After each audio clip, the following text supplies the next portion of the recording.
A double wedding disaster. Friends ruined their wedding, but not ours. I, 38M, have been married to Mark, 35M, for 3 years, together for 12 years. We are very quiet, nerdy, nature-loving guys, but not into flashy displays or drama at all. It was the tail end of the pandemic, and since the borders were partially open, we decided to road trip to Gibraltar and elope. The pandemic was a great excuse to not invite anyone to our wedding and just do what we wanted. When we told our lesbian friends D, 45F, and Annie, 60F, what we were doing, they decided on the spot that they were going to have a double wedding and immediately started taking over, suggesting a bunch of trashy, expensive things that we didn't want. This is the story of how they attempted to ruin our wedding and only ruined theirs. 1. We initially decided that we'd get a rental car together and split it 4 ways, with Mike and D splitting the driving. A month before the wedding, D and Annie decided it'd be cheaper to take the train. Well, 6 trains actually, across 3 countries. I immediately said no, and it turned out D didn't even have her driver's license and had been driving illegally for years. Mike offered to do all the driving if they split the rental car with us. They declined because it was too expensive and took the train instead. Obviously, it went terribly for them. Trains were canceled, tickets were lost, and they missed out on an entire night in Gibraltar because they were stuck at a random train station in the Spanish countryside. Mike and I had a wonderful road trip and spent a magical night in an Airbnb in Cartagena on the way there, and their train tickets cost more than half of the rental of the car. 2. We initially agreed to get a really fancy Airbnb in Gibraltar with a hot tub and all that stuff, split 4 ways, and we could go get something really nice. Well, Annie decided that she wanted a real hotel and pulled out of the Airbnb plan. I found a gorgeous little 1-bedroom place for us with a hot tub and a view of the sea. Dee and Annie forgot to book a real hotel and ended up in a freaking awful place by the port, like a place for merchant sailors to crash while they're in port. It was on a busy roundabout opposite of Burger King, and there was no bath, no balcony, and it was basic AF. It was more expensive than our lovely place,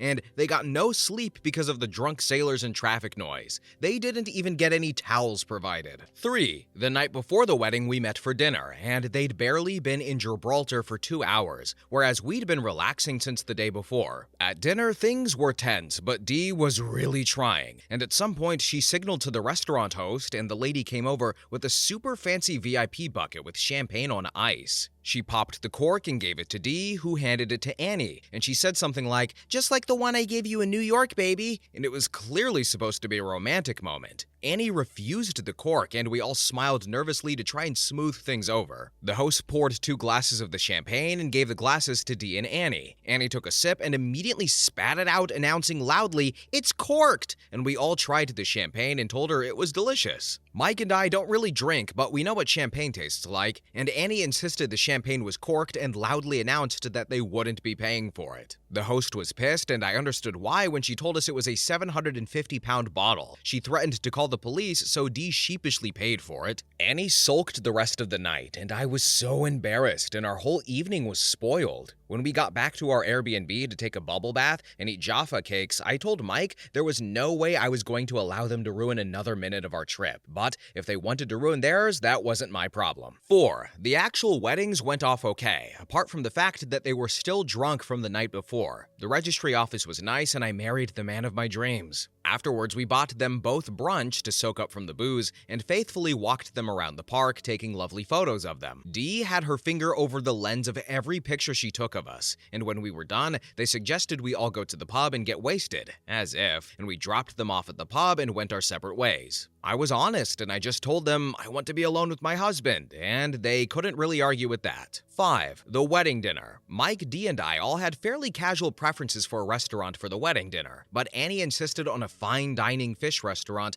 that didn't even serve dessert. I outright refused. I don't eat fish at all, and Annie was insisting on the fish restaurant, so we decided not to meet up. Annie also tried to convince us to chip in 200 pounds for a custom wedding cake to get delivered to the restaurant, but we said hell no. Mike and I went to the best steakhouse in Gibraltar, and I had a 1.2-kilo steak and an amazing cheesecake for dessert. We had a lovely time, and the waitstaff went out of their way to spoil us. Around 8 p.m., they messaged us, "Where are you?" and we ignored the message. As it turned out, Annie forgot to make reservations and the fish restaurant was fully booked. But they couldn't leave and go somewhere else because they had to wait for the cake to be delivered. They ended up taking the cake back to their crappy hotel and eating it with their credit cards because they didn't even have cutlery and plates in their room. They got hammered that night on supermarket vodka. Mike and I had the perfect evening. We got a taxi home, smoked weed on our balcony, watched the stars, and kissed for hours. 6. The next day, Mike and I set out for a day of hiking in the UNESCO World Heritage Site National Park. It was the best day ever. Mike got robbed and bitten by a monkey, which was effing hilarious. We ate at a full English breakfast in the Sky restaurant and explored St. Michael's Cave. Unforgettable memories were made, and Dee and Annie fought, decided it was Gibraltar's fault, and spontaneously decided to leave. They booked a beach resort up the coast somewhere in Spain and headed on foot to the train station. The trains were all messed up,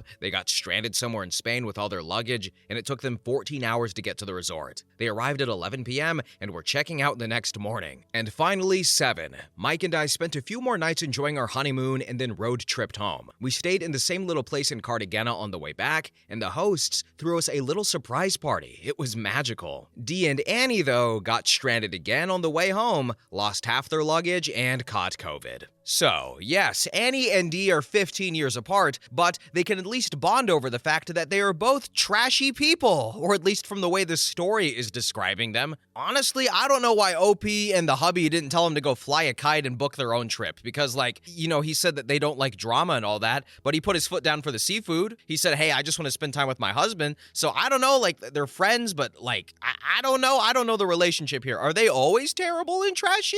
Are they always ruining things? I don't know. That's for the newlyweds to find out, but I'm willing to bet that this isn't some new behavior from them. That's just what I'm going to assume. And also, take notice of the fact that not a single positive thing was said about them this whole story. Also, side note, I just cannot say the word Gibraltar fast. I have to stop and say Gibraltar. Anyway, but you know what? OP and the hubby's wedding, that went fine. That went great. Dee and Annie, well, they can ruin their own wedding and not have driver's licenses and eat cake with credit cards. Oh my God. Jeez. Anyway, next story. Story number 2. Fiance doesn't want to introduce me or let me talk to her best friends before marriage. So, my fiance, aged 32, doesn't want me, aged 28M, to talk to her best friends at all before marriage. We've been dating since the last 2.5 years, and those 2.5 years have been mostly public. Public in the sense that both me and her liked to post pictures or reels of ourselves from vacations or times together, and we were very clear that we were in a relationship on Instagram. However, she doesn't have a lot of many real-life followers from office or personal life on her Instagram. She has around 7 or 8 really good friends who she meets on a regular basis though, and one cousin. We are both matured adults and decided to get married in the coming year in 2024 in November or December since we started dating. So I thought it would be better if I introduced her to my family too last month. So I took her consent and decided to meet with my family at a good restaurant in the city. My family got to know her and they liked her and decided to fix the date for our wedding. But my girlfriend said it would be too early for her to get married this year. So we eventually decided to fix the marriage date for February 2025, 6 months from now. Usually in my city, it's a requirement to book the marriage halls early enough so that you get a proper hall. So I took her consent and discussed with my family and booked a hall for marriage. A few days later, she also went and booked a hall for her side of the party. It is normal to have parties from both bride and groom's side in our culture. Basically, so far, I have made her meet my family and one female friend of mine who lives in a different town with her boyfriend, and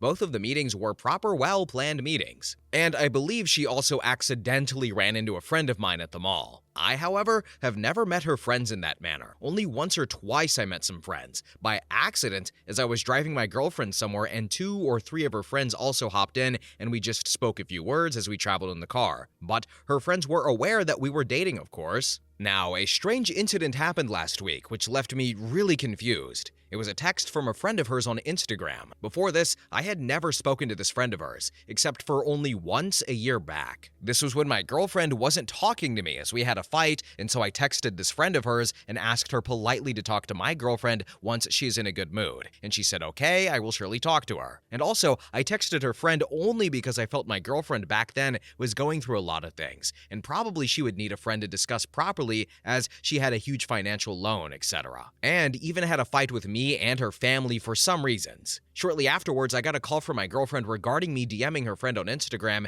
and she asked me very angrily to never talk to her again. To which I was surprised, but I complied as our relationship wasn't so stable back then, and I gave her space to settle. And after a while that day, I got a message from her friend saying, "Hey, sorry I can't help you in this," and she blocked me on Instagram. I was okay and didn't react back, etc. So this was last year's incident. Now, this same friend texted me suddenly last week as she was not able to reach my girlfriend over call and she was tensed as what was going on. I politely replied back saying, "Hey, she's all right, probably busy with office work. I will inform my girlfriend that you are trying to reach her." Then I called my girlfriend and said that her friend called, to which she was like, "Oh Lord, why does she have to text you? Please block her on Instagram." And I found it very weird to block that friend and immature at the same time. So I told her I won't. Then my girlfriend told me that if I won't, then her friend will. Then a few minutes later, I was again blocked by her friend on Instagram. And actually, this time around, it made me a little angry, and I ended up texting her on her other Instagram handle and told her, "Hey, how are you doing? I didn't like what you just did, and this is not a very respectable way to talk to someone." I also wrote, "If your husband has some self-respect, he should also not text my girlfriend when you guys are having issues." Then she replied saying, "Hey, my husband, me, and her were in her life much before you came to her life." After which I politely explained that I didn't mean to break their friendship and only wanted to make their bond better, and just felt disrespected for being blocked twice when I just wanted to talk to them once or get to know or meet them. So she didn't reply to this and then informed my girlfriend, and my girlfriend again came out angrily and was very angry with me as I referred to her friend's husband. I felt that was the only logical way to express myself. I was serious about her and made her meet my family and friends. She had no family members, and her parents also passed away, and her cousins live in other countries or are far away now, but her friends would be the ones who would be present at our wedding from her side. So I expected her to take me a little more seriously, and maybe not ask her friends to block me, at least on Instagram. She often visits this female friend's house, and sometimes they have sleepovers, and sometimes even parties with this friend and her husband in their house, birthday parties or some other reason. I never got to properly go out or meet any of her friends in an official go out / meet kind of sense. I expressed to her a couple of times that your friends bring their husbands and babies along in group meetings sometimes, so maybe I can also go along and meet them once. But she is strictly against this, and this blocking incident recently is seriously bothering me. My girlfriend says that her ex-boyfriends had bothered my friends earlier as well, and I don't want these things to happen again. But this probably would have made sense till maybe like a year, but now we are gonna get married in 6 months, and even now she's hesitant and says she will introduce me to them only after marriage. And also, when she gets married, these friends will probably have to help her make her side of the arrangements and duties as she has no one else. So I needed to talk to them as well for our upcoming wedding preparations. I haven't spoken to my girlfriend for the last 2 days because of this, and she is also saying she is unsure of the marriage now after I expressed this desire to meet her friends, and she says that I will be controlling in nature in the future. I feel she will text me or call me back soon, and am I asking for the right thing by asking her to introduce me to her friends, and what should I do? Then in the comments section, one user said, what do they know about her that she doesn't want to take the chance that they might slip up on and mention in front of you? Yeah, that's what I've been thinking all this time. Update. So, a few days back, I28M posted about how my girlfriend 32F asked one of her best friends to block me on Instagram. It's not been long since the blocking incident, but today I just got surprised to learn that my girlfriend's mother, who she has always been referring to as dead, is not really dead. So, a few weeks back, the girl, her best friend who was already married with one kid, just texted me to know the whereabouts of my girlfriend as she was not able to reach her. My girlfriend, on knowing that, instantly asked me to block her, and I refused. But then she made that best friend block me, and the rest of the story is already there in the previous post. Since then, I was not able to trust her. My girlfriend has always been telling me that there is no one in her family. She said that she was a single child and both her parents have passed away. She used to go to her countryside home every 3 to 4 months to visit her aunt, who she said was the only person living there, but it always seemed a little off, and every time she used to go there, she used to stay for at least 2 to 3 days. There were other things which seemed off too, like whenever she used to get a phone call, her contact name used to show as Dad Home, and a lady used to speak from the other end, but she always used to refer to her as the aunt. My girlfriend has already met my parents and we were supposed to get married in the coming February. My parents were hesitant about our marriage because they also didn't like this secrecy and the fact that my girlfriend asked her best friend to block me. I just thought it to be generational differences and was trying to make my parents understand that maybe it's not that big a thing. But still, my parents didn't like this relationship. And one day last week, they just went near my girlfriend's office and asked a colleague of hers if she knew about her parents. But that colleague didn't know a lot about her family, and I know this was not a right thing to do by my parents, but probably they could look at the suspicious things from an outsider's perspective, and they just wanted to keep me safe. I tried to make them understand later that it's wrong to take these things into professional spaces, and they agreed not to ask there again, but also urged me to do proper research before taking steps towards marriage. So I tried to ponder upon my parents' point of view and the whole situation from an outsider's perspective, and it was still all making me grow impatient.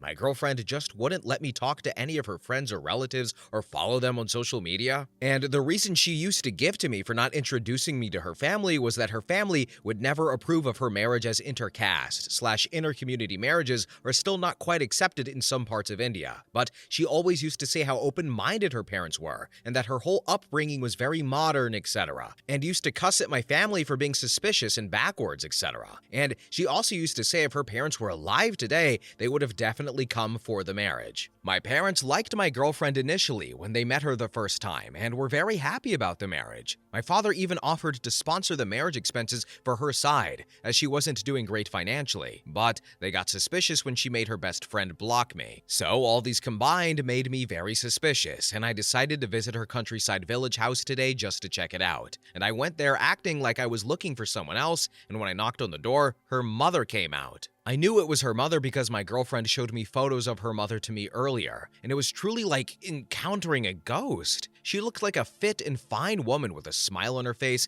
and just looked like my girlfriend. My girlfriend and I are not talking properly since the day my parents went to her office, and she called my parents crazy and whatnot for doing such a thing and was angry and said people out of my community are clever and cunning and crazy and do suspicious spying on people, but never accepted that she said such a big lie to our family. And while I admitted to her that it was wrong to ask at her office, but it's not right for her as well to talk like that about my family when she was acting all suspicious, asking friends and family to block me and faking her mother's death. I haven't spoken to my girlfriend about this, and I don't know what I should make of this really. This was a very huge lie, and I don't see a valid reason for this either. Her father, as I confirmed from locals nearby, had actually passed away, and her mother was living there with her aunt who was living in a different house just on the adjacent block. I just want to know if there could be any valid reason or judgment that can be applied to this scenario, because I can't think of any. Her mother looked fit and fine to me, and roughly around 50 to 60 years of age. Now here are some relevant comments. User 1 said, "It's over. How could you ever trust her with anything after this? Look,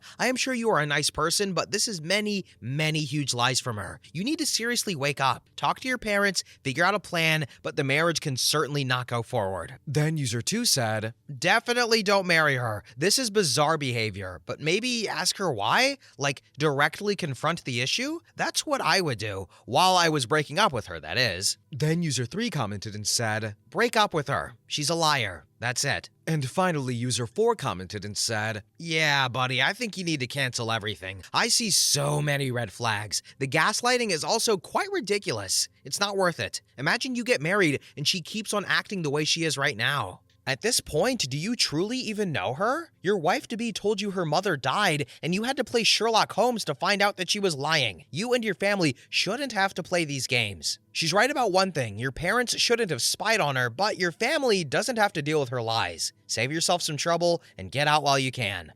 So, what do you guys think it is? I'm positive we'll get the update and read it, but right now we're not there at the end, unfortunately, so my headcanon is she's a psychopath. That's it. Nothing crazy about it this time, or at least nothing creative. She's just psycho. That's it. She just likes to lie for fun. She goes, hee hee hee, time to lie, giggle, and she wakes up and then lies and gaslights and girl bosses and repeats. But what she did not expect was OP to go all Sherlock Holmes and do some investigative work with his binoculars and be like, is that your fit mom over there? I thought you were dead. But anyway, I would say definitely not worth it, and he needs to get out of that relationship because there most likely is not a valid reason for what she's doing. I'm just going to go out and say there's probably not a good reason for what she's doing, and whatever it is, I'm sure it's not going to paint her in a good light. Anyway, next story. Story number 3. OP doesn't tell their parents that they got money from their college, causing their dad to do the unforgivable. I, 20 years old, non-binary, live with my parents, 50-something, and my 2 sisters, 20 years old and 19 years old. For as long as I can remember, my parents have had financial difficulties. For the past 4 months, I have paid the entirety of my parents' rent, and while I don't really make that much, I work 50 hours a week most weeks due to understaffing, so I get pretty good-sized paychecks. Plus, most of the time, I am able to set aside money for saving. However, these past months, every one of my dad's paychecks, he makes the most money out of all of us, have been garnished or have been completely gone before he even gets them. I have the misfortune of getting paid the exact same days as him, so the majority of my checks and all my savings have gone to paying for bills. 2 weeks ago, my dad didn't get his paycheck, and I ended up overdrawing my bank account $1,000. It was an accident as I had forgotten about a payment that I had made that had yet to show up. So, when I got my paycheck on Friday, it was just about $100, which my dad immediately asked for 80 of. I had told my parents I would be unable to help financially for the next 2 weeks. And again, my dad didn't get his check, so my parents are scrambling to get money to avoid our utilities being cut off. My college does this thing, I don't know if every college does this or not, where you pay the full amount of your tuition, and then at the end of the semester, you get the amount of scholarships and financial aid paid to you. There's a deadline to get the money, however, and they hold it for you if you miss it. The most of the 2 years I've been going there, I've forgotten to do that, so that money has just been sitting around. I had missed the December deadline for the fall semester, but I got a jump on spring knowing that I would forget, and it is my last year at that college because I am transferring to another one, and I promptly forgot about it. Well, on Friday, I received an email from the bank system my college uses that I will be receiving the money. I had shrugged it off because most of the time I receive my money from that kind of stuff really late. So, while the email said 1 to 2 business days, I was thinking it'll be in June. So imagine my surprise when I see that that day it was in my account. Also, considering that it has been sitting there for 2 years, it is a fair amount. I am by no means rich or anything, but it was certainly more than I had been expecting. I paid a bill that I just haven't been able to, and the majority is just sitting in my bank account. It's been 2 days and I haven't mentioned anything about the money. My parents never even knew I was getting money from my college due to my forgetfulness. I know that this money could help make sure that none of our utilities are cut off, but I can't seem to bring myself to tell them. I'm moving out soon, so this money could go towards giving me some breathing room or go to my classes this summer, so I really want to save it and not say anything and just let my parents assume that I only have $20 to my name. However, if the utilities get cut off, then I will be affected as well. I feel like such an a-hole for not telling my parents about the money, and I know that I am just being selfish, but I am so tired of every penny I make going towards my family's bill. I know my mom feels extremely guilty every time they do this, but it is something they have to do to survive. So, am I the a-hole? Edit. Since a lot of people are asking, here you go. My parents have a lot of payday loans from my childhood, other loans, and owe money to the state and IRS. My dad at one point has been accused of a gambling addiction. It runs in his family and he had one at one point. However, my parents have talked this out. And my dad's company also has crappy communication, so we have no way of knowing when he is garnished and why until he gets paid. Also, everyone does work, but me and my dad make the most money. My mom works a minimum wage job, and my sister works part-time minimum wage jobs. My mom and 20-year-old sister do help pay bills. My little sister, however, does not. She is the type that has a little bit of money and goes wild. My parents pay for a lot of her stuff without ever seeing a dime for it, and my parents are trying to stop that. However, it is extremely difficult due to other factors that I will not get into on this post, as it has nothing to do with money. The reason I make a lot of money is because I'm a lifeguard, and due to the lack of them, we are paid intensively. Also, as many of you have suggested, I am moving out. I am moving to a different city this summer for classes, and honestly, I don't think I need to go to such extreme cases as some of you suggested. My bank account is separate from theirs, but we do use the same bank though, and my parents do not try to sneakily get money, and the few times my dad has, I have called him out and berated him over it. My mom also feels extremely guilty about the entire situation, and as such, I don't see her doing anything underhanded, and my dad and I have strict guidelines with him. I do have a ton of notifications on for both my credit card and bank account to the point of $1 getting spent, I will know. Also, no, I will not be getting back the money that I have given to my parents. I am not even going to try. I'm not going to be another thing that they have to pay off. However, some of your suggestions I will follow. My parents are aware, and I will remind them that when I leave, I will not be able to pay things when they leave, as I will both be reducing my hours at work and having my own bills to pay, such as school and the apartment. Then in the comments section, one user said, "Not the a-hole. You are technically paying for school yourself, right? The student loans and scholarships are all in your name,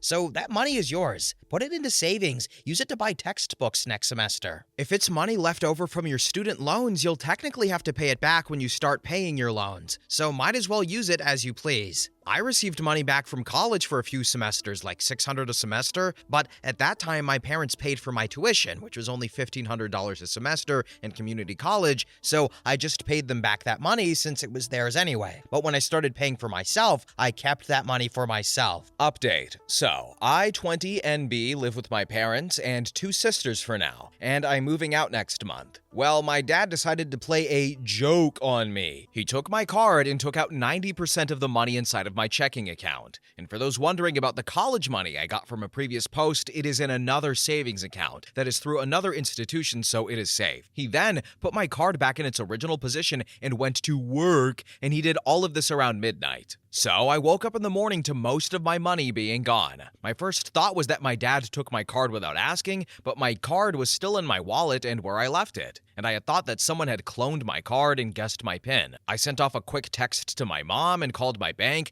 and I spent a while doing that. I was so anxious, I was practically sobbing, and I am not a person that really cries. That money was my deposit and rent for June. I then went into the living room and heard my mom arguing. I couldn't hear much, but I heard my mom exclaim, "What made you think that was a good idea?" Instantly, dread filled inside of me, and I walked up to my parents' room, and my mom was arguing with my dad on the phone. According to my dad, he found our cat playing with my card. He decided to take it and remove my money to teach me a lesson about leaving my card lying around and then go to work. My dad apologized to me, and I just handed the phone back to my mom and stormed off to my room. My dad had pulled something like this to me before, except he took all of my money and then lost it. And my dad claimed that he took the money to teach me a lesson for leaving my card around my family. Later on, he told me in private that he took it because he knew I was lying about the amount of money I had. I had been saving that money for a medical thing, so I was hiding it because my family is always in a state of financial distress, and he would ask for it if he knew that I had it, and I was just done being in constant pain. Anyways, there were clear flaws in the story he told us, and first, that I had my card and it was in my wallet exactly where I left it. That was a whole separate trip from going to work,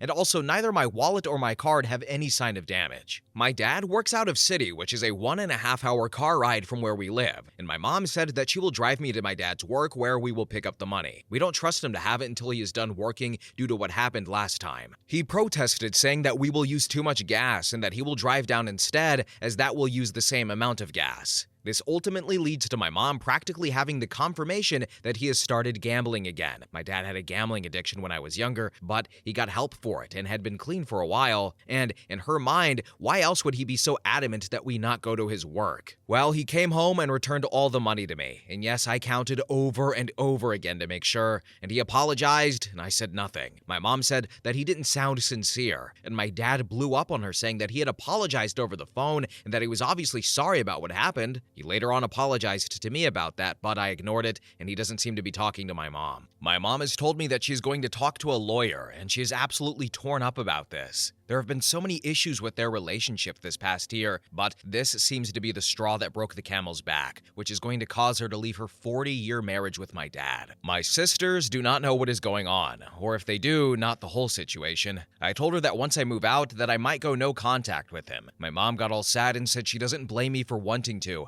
after all that my dad has put me through. I'm honestly emotionally drained and dreading calling my bank back. My mom had this great weekend planned for us, but now there is an overwhelming feeling of dread and tension over everything. I was actually going to finally do something for myself that I had finally worked up the nerve to ask my mom about, but that had to be canceled. Honestly, if it wasn't for the fact that I'm moving out soon, I would have called my friend and moved out today. I'm just done with my dad and this situation. At the same time, I feel such an overwhelming guilt. I know that I did the right thing, that I had to tell my mom and protect myself financially, but I don't know. I feel responsible for my parents separating, and me and my mom are the only ones that know that even though my dad has made his choice. The fact that I love my dad and still want a close relationship with him like I never had, yet I can't imagine ever talking to him after he put me through all of this. I also feel like I'm too emotional and hasty to make these decisions as all of this happened today. Maybe I just need confirmation that I'm doing the right thing. So, will I be the a-hole? Then in the comments section, one user said, "Your dad stole from you. Change your PIN number and passwords on everything." Oh, absolutely. I reached out to my bank thinking that someone copied my card before I found out it was my dad. I'm getting a new PIN, new card, and account information. Everything is being changed. Update number 2. I know it's been 2 weeks since my last post, but a lot has happened since then. My parents are getting a divorce. I have mixed feelings about this. My mom has started to track my dad, and I know it's an invasion of privacy, but it was the only way to know for sure, and multiple times the tracker has put him at a casino where he claims he's working. My mom has figured that he has been getting his paycheck 2 days early and not telling anyone. My mom called a lawyer last Wednesday to talk about her next move, and my dad isn't fighting it, which is honestly destroying my mom. Yesterday, we got an eviction notice that we had to be out by the end of the month, and this has happened before, but my dad has always explained it away. Apparently my dad, hasn't paid the rent in 4 months. My dad hasn't said anything about this. He knows we are all seeing through him and his act. My mom and younger sister are going to live with my maternal grandparents. Me and my other sister are moving out to our own apartment at the end of the week. This makes me extremely angry because my parents got the money from me to pay for the rent. Instead, it was going to my dad's gambling. I did a calculation of how much I gave them this year, and I am horrified that it is over $10,000. All my savings for college, so many of my paychecks that I have given up to my family and help them has actually gone to my dad's gambling addiction. I feel so used and like a fool. I feel so betrayed. My mom has told me that she doesn't want me to go no contact with my dad. She wants to hold family dinners once everything is settled down and she has a place, and she's going to invite my dad. My mom still loves him and keeps saying that he is sick, and I know this. I know he isn't well, that he has lost control, but I don't know if I can keep him in my life. He used me and manipulated me. I feel less like his child and more like his walking bank account. He broke our family, and even if it is because he's sick, I don't know if I can put up with it and put it past me. I know that it would destroy my mom to cut my dad out of my life, and I know you guys said I'm not the a-hole in my last post, but I still feel like one. I might add more later as I have to go to work now. Edit. Adding some details I forgot about in a rush to go to work. One of the reasons that my mom is going to do these dinners is to give my dad a reason to get help. I honestly don't think that will work. First, my father is rarely with us or does stuff with us when he lives with us. I doubt he will go. Second, if the looming threat of divorce didn't kick him into gear, I don't think weekly dinners will. I have a really good relationship with my mom, so I do want to go to those dinners and spend time with her, but I don't know if I can face my dad if he decides to come. My mom wants me to have a good relationship with my dad, which is why she doesn't want me to go no contact with him. Also, some of it is likely her guilt for the situation,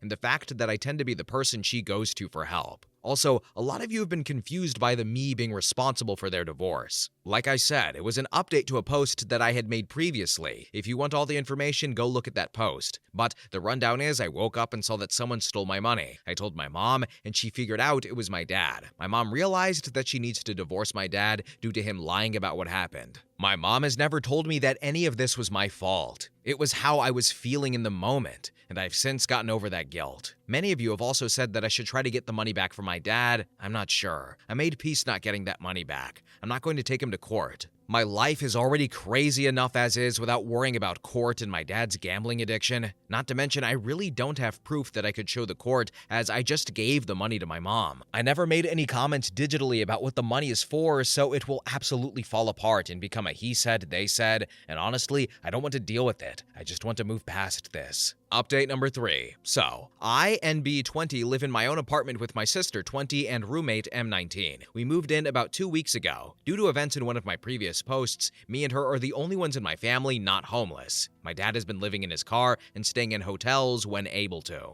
My dad has recently been hospitalized for a multitude of reasons, and no, I won't go into detail. He is going to be released some of the medical advice that is going to be given to my dad, and he can't follow due to being homeless. My parents haven't mentioned the fact that my dad's homeless or the fact that they're in the middle of a divorce to the hospital, and my mom is scared what that would mean for him. My mom has asked me to talk to my roommates to see how they feel about my dad living with us temporarily. I agreed to, but I honestly don't want to have him. This might be selfish, but he would be in my room due to the fact that he works night. He won't do my sister's room because her room is hyper feminine and is only separated by a curtain from the living room. As I'm the only one with an actual room, he would be sleeping in my room. Our schedules are pretty reversed, so we would never see each other except on my days off. But I really hate this idea. In our previous house, I had to share my room with my mom because of her working from home. This meant that whenever someone feels like it, they would barge into my room. And I finally have my own space that no one could barge into. And not even 2 weeks later, it might be stripped away from me. Not to mention that I am currently searching for another job due to the fact that I have moved to another city and no longer want to commute 3 hours each way. And I have a couple of phone interviews lined up for my days off, and I can't go into the living room due to my roommates also having those days off, and I don't like talking on the phone in public. My dad has also not acknowledged that he has done anything wrong, and I'm also still pissed at him. He can't go with my mom and other sister due to my maternal grandparents hating his guts at the moment. He can't ask any of his family due to the fact that they are abusive, and he doesn't want to admit how bad his situation has gotten. So this just leaves me and my sister. My dad already doesn't like our roommate due to sexism and toxic masculinity. I don't think he will act any way that will show it, but I really don't want to place him in a situation where he might have to deal with that. And I have yet to tell my roommates, as they had already left when my mom asked, and I don't want to ruin their event or have this conversation over text. I'm very tempted to pay out all the reasons it would be a bad idea for them, so they agree that we can't do it. So I'm not the a-hole, but I don't like the idea of manipulating them. My mom said that my dad probably won't accept the offer, but I'm not sure I can make the offer. Also, hotels are not the option due to the fact that none of us have money for them, and my dad will likely be paying off this trip for a while. I honestly feel like either way I'm screwed. So, am I the a-hole? Then in the comments section, one user said, "I'm gonna be honest, this sounds way too big for Reddit to solve." Unfortunately, Reddit is my only solution because I have no one to talk to about this situation. Update number 4. So, yesterday was my dad's birthday, M60. I and B20 have been pretty much no contact with him since my last post about him, only really seeing him here and there. My dad has reached out to me once, but I didn't respond. And never once has he apologized for what he has done. For the past week, I'd been debating if I should send him the above text message. No matter what I decided, I wasn't going to get him anything after all the money he took from me. Then on Wednesday, my phone got stolen, and I spent most of Wednesday and yesterday trying to find it and come up with solutions so that I can do all the things I need to do. And I thought that was the answer to texting my dad. Yesterday, I got a new phone and was talking to my mom. She texts me that I need to send my dad a text message. She always reminds him to send a birthday and holiday text, as I'm notorious for forgetting, and I said I will later, as I still hadn't decided if I was going to. She then told me that she gave my dad $20 for me. I was shocked to hear this. She said all my siblings agreed to send him $20 for a hotel room. We all know he will probably gamble it away, and I had never agreed due to my phone being stolen, and I was pretty much out of contact, but I'd still talked to her through my roommates. She also could have waited and asked if I was okay with it, which I would have said no, and I don't think my mom will ask for the 20, she just seemed to do it in my name. Regardless, I was pissed. So I didn't text my dad because I wanted to make sure he was aware that I haven't forgiven him and that we don't have a relationship anymore. I also did it to spite my mom for putting my name on a gift I never agreed to, and I was so sure of it yesterday, but now I think I might have just been petty. Story number 4. Engagement broken off because of my maid of honor. I, F27, was about to get married to my fiancé, M26, in a few months because of my choice of maid of honor. When he proposed to me, I went through the cheeky happiest girl alive shtick, and we went through the announcements, and both of our families were excited for the wedding, until we told our parents about our best man/maid of honor. He chose his older brother, while I chose my BFF, F28. His family treated my choice like I didn't decide who would be my maid of honor, and gave me time to select one, they said. Every time I mentioned that my BFF would be my maid of honor, they shrugged it off and reminded me that I needed to pick my maid of honor before the wedding ceremony. Some of their antics included blocking my BFF from the dress fitting, claiming that only the maid of honor can go with them, and preventing my BFF from picking out a maid of honor dress because that is reserved only for the maid of honor, they said. My BFF and I told my future mother-in-law that my BFF is my maid of honor, but she brushed it off and told me that I need to pick a maid of honor before the wedding. A few days later, my fiance asked who my maid of honor is, and I told him it is my BFF, and that's final. He took my hand and took off the ring, saying, "I can't value someone that doesn't value family," and he left. Engagement broken. Myself dumbfounded on what the living hell happened. Now here are some relevant comments. User 1 said, "So who did they want to be selected as the maid of honor? His sister or something?" Then User 2 commented and said, "Is there like something missing here? Because I feel like there is. Is your BFF a different race or religion by chance? But also, can you imagine your life with a husband who takes this kind of bullcrap from his parents and doesn't support you? The red flags on this. Glad you found out about what a dirtbag your ex-boyfriend is before you tied the knot." Update. Wow, so many questions. Let's answer the obvious ones. Are my BFF and ex-fiancé exes? No. The engagement party was their first meeting. My ex and I went to the same college, and my BFF went to a different one. Was race or religion involved? No. We are all white and Christian. Several of my ex's relatives included his older brother, who are married to people of color. Now, onto the update. A few hours after my original post, I found out from one of his relatives why my ex said that I had no family values. It turns out that in his family, the maid of honor/best man roles are reserved for siblings. I have two sisters, one older, F30, and one younger, F21. Neither were interested because my older sister was mad at my ex for trying to set her up with one of his male co-workers at her own wedding to her wife, and he did the same thing to her wife. I didn't know about this until after I broke the engagement, by the way. And my younger sister isn't interested because she was busy with her own college work. She took extra courses so she could graduate early. My ex tried to convince her to drop out of college to be a maid of honor. I guess I dodged a nuke of that one. Now here are some more relevant comments. User 1 said, "Wow, what a psycho. If he's already trying to micromanage your maid of honor choice, imagine how he'd be if y'all had kids. You definitely dodged a bullet." Then User 2 said, "Without even telling her it was a family tradition. This is one of the stupidest things to stupid that has ever stupided." And finally, User 3 said, "Nice of them to assume you knew their family rules about the maid of honor position. Too bad they didn't allow you the chance to explain your choice. Also, too bad your older sister didn't tell you about the attempted fix-ups until after the engagement ended. Thank the gods you stood your ground regarding your choice.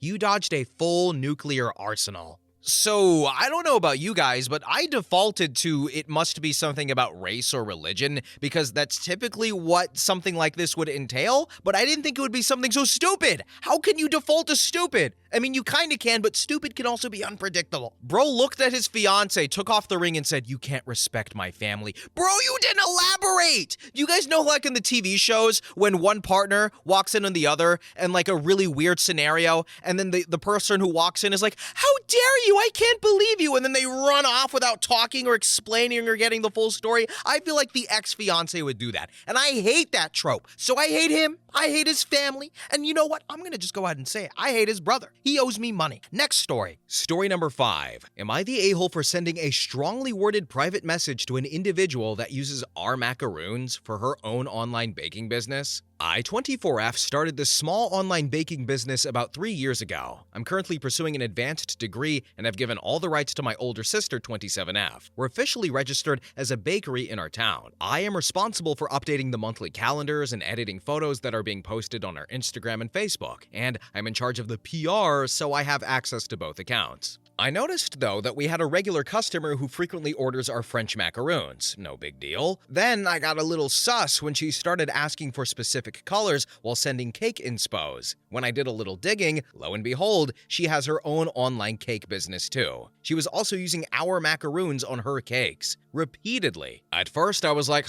this isn't new. I asked someone else before to properly credit us and we got tagged repeatedly for the macaroons we made. It was so simple. So I messaged that said customer and asked the same thing. The customer agreed. Well, I just discovered that what this girl did was literally tag us in a single photo. We don't pop up at all on the caption. No mention of us or our name alongside the macaroons that we made. We can't even share it. It was pretty obvious that she didn't want us to have any association with her cakes. And to be honest, my sister's macaroons were the reason her cakes look well made. And this is probably no big deal for you guys out there, but this is a small town and only my sister and another local bake shop makes them. They're pretty difficult to master. I got upset as hell when she recently posted a photo of her latest menu featuring our macaroons. It literally says 6-piece macaroons on her cakes. That's the quality that we sell. I saw red and immediately typed this message. Hi ma'am, we saw your posted photos and think it's a bit unfair to advertise that you included 6-piece macaroons on your cakes, but nowhere did it say that we bake them for you, albeit unknowingly and without our permission, and we had to do our own digging,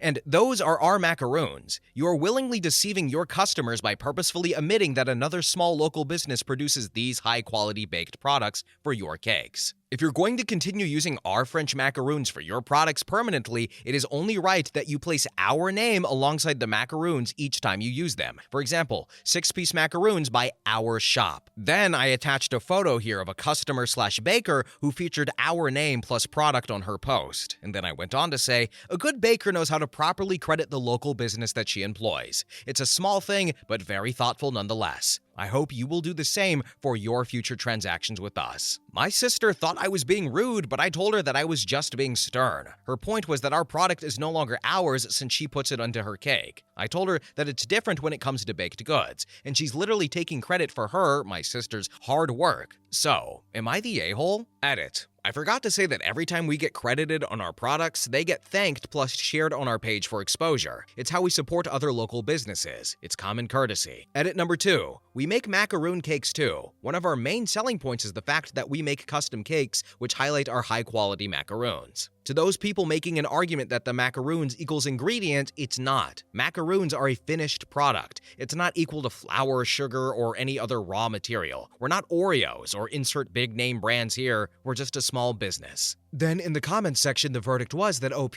was not the a-hole. Then one user commented and said, not the a-hole. It would be one thing if you made and sold cake decorations specifically and she was a buyer, but you're both bakeries. Presumably, you also make cakes. Honestly, it's deceitful as hell to do it without asking in the first place. But you're willing to overlook that if she would just give credit. She's apparently not willing to do that. Yup, we bake all kinds of stuff. Cakes, brownies, cookies, you name it. Even cakes with macaroons on top. Then OP elaborated on why it's important to credit others in the food industry and said, I don't even know how to answer your first question because it doesn't make sense. If I liked the food that a restaurant created, do I expect them to credit all of their sources? Of course not. That would be ridiculous. But I would credit the restaurant or their chef for their skills for making an end product that's amazing and delicious. Have you ever had experience selling online with a niche community? Because in our local online food business community, it's common courtesy to tag the services that you used, the specifically made toppers, etc., to support other small businesses. We do have logos in our macaroon boxes, if that's what you meant. It's a different thing because she's literally reselling the macaroons and rebranding them as her own products. It would have been polite if she has informed us in advance, but she purposefully omitted the fact. Just because it's a baked good doesn't mean this person isn't passing off someone else's skill and work as their own. There are tons of resellers everywhere, such as Krispy Kreme donuts, but it's not ethical to claim their donuts as yours, right?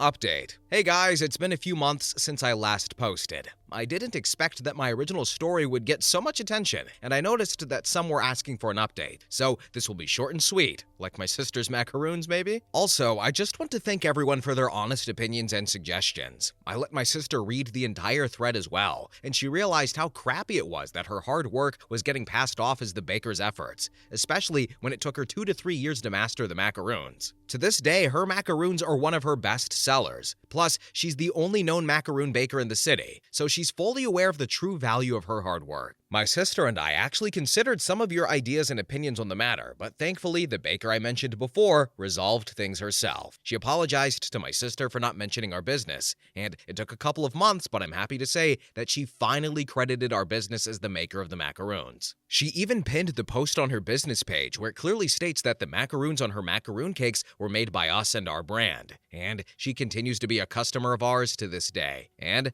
that's it basically. Thanks again. Now here are some more relevant comments. User 1 said, "Your sister should consider putting a baker's mark on her macaroons anyways. It's super cute and shows that you go the extra mile. And it's free advertising." We are actually considering it. We're still looking for suppliers who can make this possible though. Thank you. And finally, user 2 said, "You could make a crude version with craft wire and a hammer. It's just gotta get hot enough to leave a mark on your item. You could even just do a stamped impression instead of a heated one." Yeah, that's what we were thinking. A cute little stamp of our logo on the macaroons. And my sister thinks the same thing too, actually. Maybe we'd use edible ink, but it can get tricky. We don't want it to look messy. We have different colors for the macaroons, so we'd have to experiment too.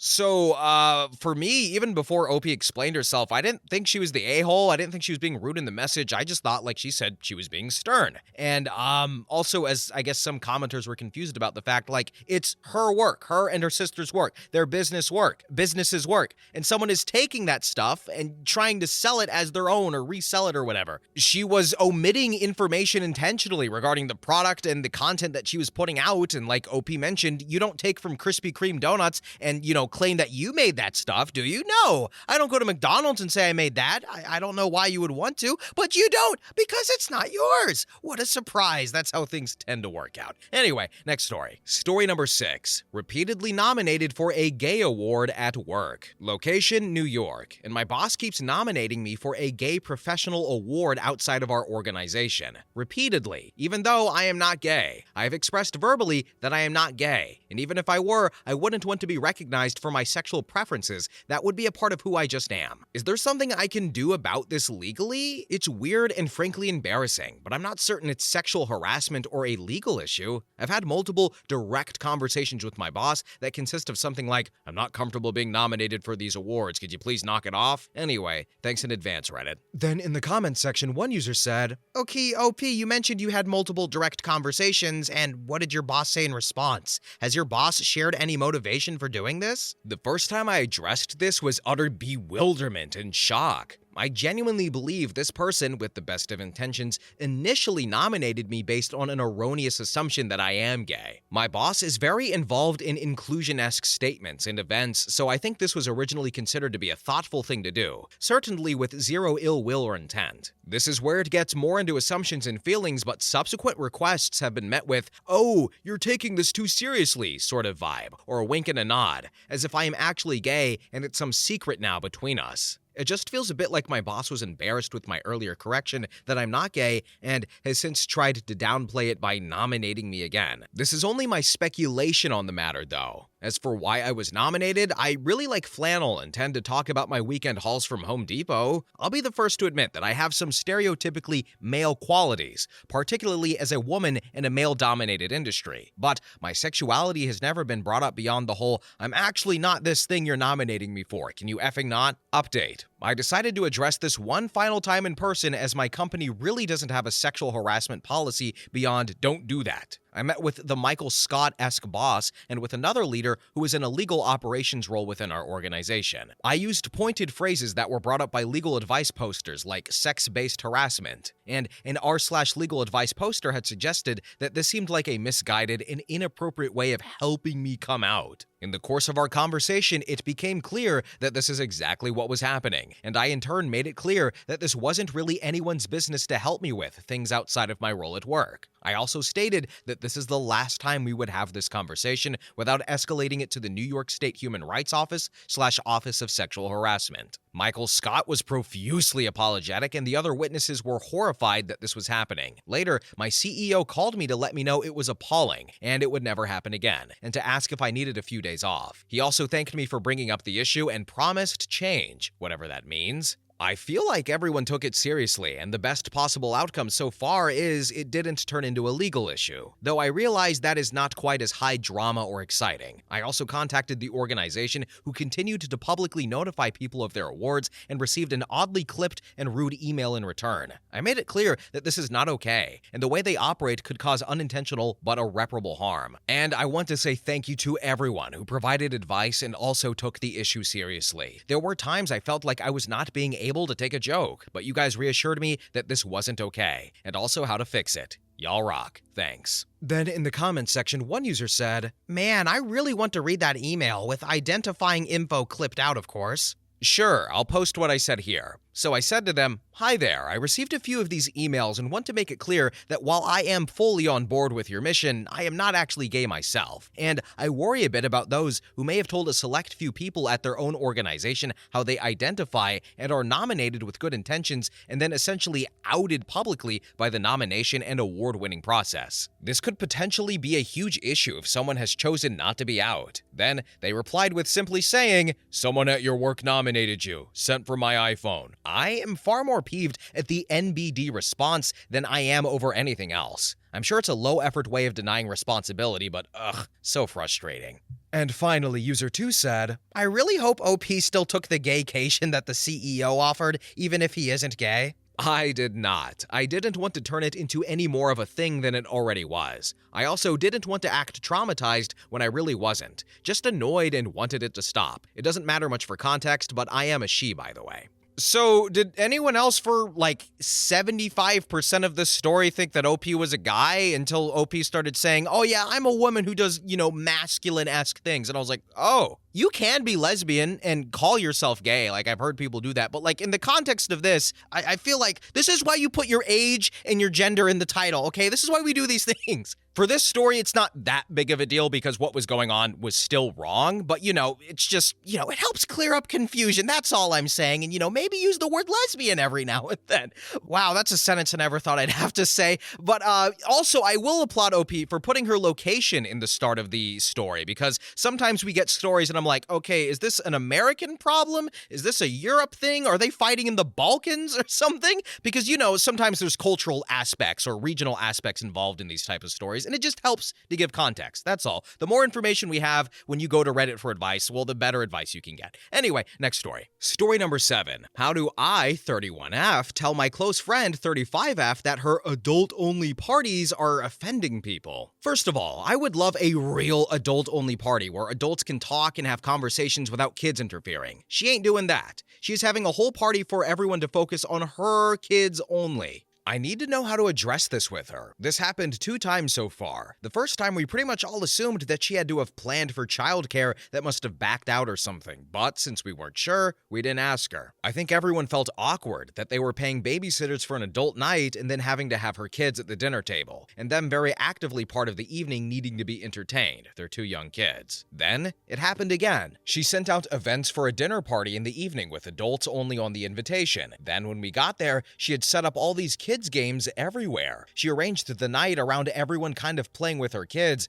and I could tell everyone felt awkward because people just wanted to have an adult night talking. But she had promised the kids that everyone would participate in the games they had set up and asked everyone if they wouldn't mind playing with the kids. I know that several people who attended the last event were very bothered by having to do this, and people were whispering on the side about how they had to pay a babysitter for the night and would have rathered being with their kids or bringing them along and could have just played games together if it's a family event. We barely ever pay a sitter, so I was kind of confused about why I had to spend my very limited babysitter funds on a night that I didn't even get to talk much with other adults, because the kids were for sure the center of the evening. She even stopped everyone to gather around to look at the kids' recent art projects and tell stories and sing. Is this normal in other circles? What would you do if this was your friend? If I do say something, how would you explain this so that the person isn't mad or feels like you just don't like their kid? She was mad because everyone left early and she had catered the event, but I think people didn't want to stay and preferred to just go back to their kids because they felt a little disrespected by the way things went. People are saying they don't want to hang out with her anymore, and I don't know what to do. Then in the comments section, one user said, "This is the craziest thing I've ever heard. Why is she so intent on the adults forming relationships with her kids and not their children?" She doesn't have siblings, and I think since the kids call her friends aunts, and she wants the kids to be like nieces for us, she wants to help that bond grow. But it would also be good to have our own kids be included. I hope that makes sense.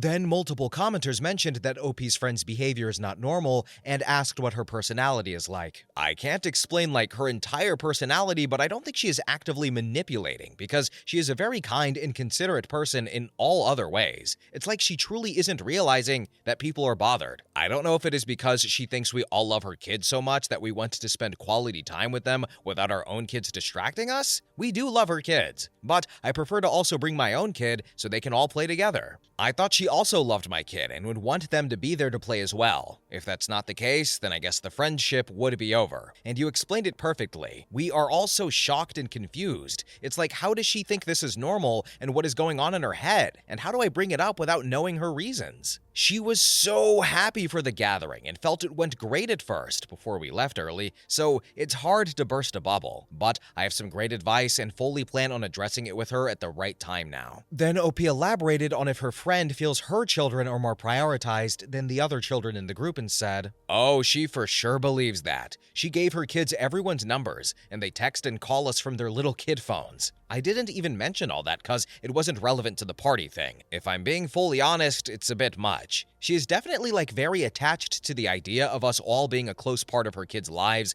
and getting upset if anyone misses their events or activities. The kids do not seem to notice. All of us have been there since before they were born, and nobody has been a stranger. I've been holding them in my arms since they were a day old and fresh from the hospital. The girls call us their aunts, and this is not normal to us and common for mom's best friend to be an aunt, but may not be in your region or area. Update. Hi everyone, I never expected so many people would have been interested in this situation, but I think it helps me feel vindicated that the situation was just as strange as I had perceived it to be. I wanted to wait for the kids to get back into school so we could discuss it in person, and luckily I didn't even have to bring it up because someone else did bring it up to her, and she was eager to tell me that people were mad and she didn't know what the problem is with what she did. I was able to get through to her though. I will call her Katie in this post, and also understand her perspective. Understand, not agree with, which I will try to explain here the best I can. I cannot remember every detail of the conversation, but can paraphrase all the key parts. 1. She had been upset because one of our friends, Molly, was taking care of her toddler while Katie's kids kept trying to show her something. Katie noticed this and felt bad that her daughter just wants to share things with people that she thinks of as her family/aunts. We are just friends, but the kids call each other aunts, and all of our kids, they call each other cousins. But she wanted to build a stronger relationship between her kids and her close friends, and she thought that us spending time with her kids away from our kids would be the way for us to show her kids better attention. This is especially important to her because she is an only child. Her parents are dead, her husband is an only child, and his parents are dead. Her children have no biological family, and she is worried about what will happen to them if she died, etc. And her mom died when she was a teenager, and she feels anxious about her health. 2. She doesn't feel that other people's kids need the same type of bond with her because our kids have biological aunts, uncles, and cousins. She thinks they should be able to go spend some time with their biological family, and assumed that we were all sending our kids to our family and not paying a babysitter. She has no understanding of what it's actually like and romanticizes it. She was shocked to find that my siblings don't just drop their lives to babysit my kid. People who have siblings still pay babysitters, and did for her parties. 3. She feels that she paid for all the food and wine. That alone should cover the expense of the babysitter,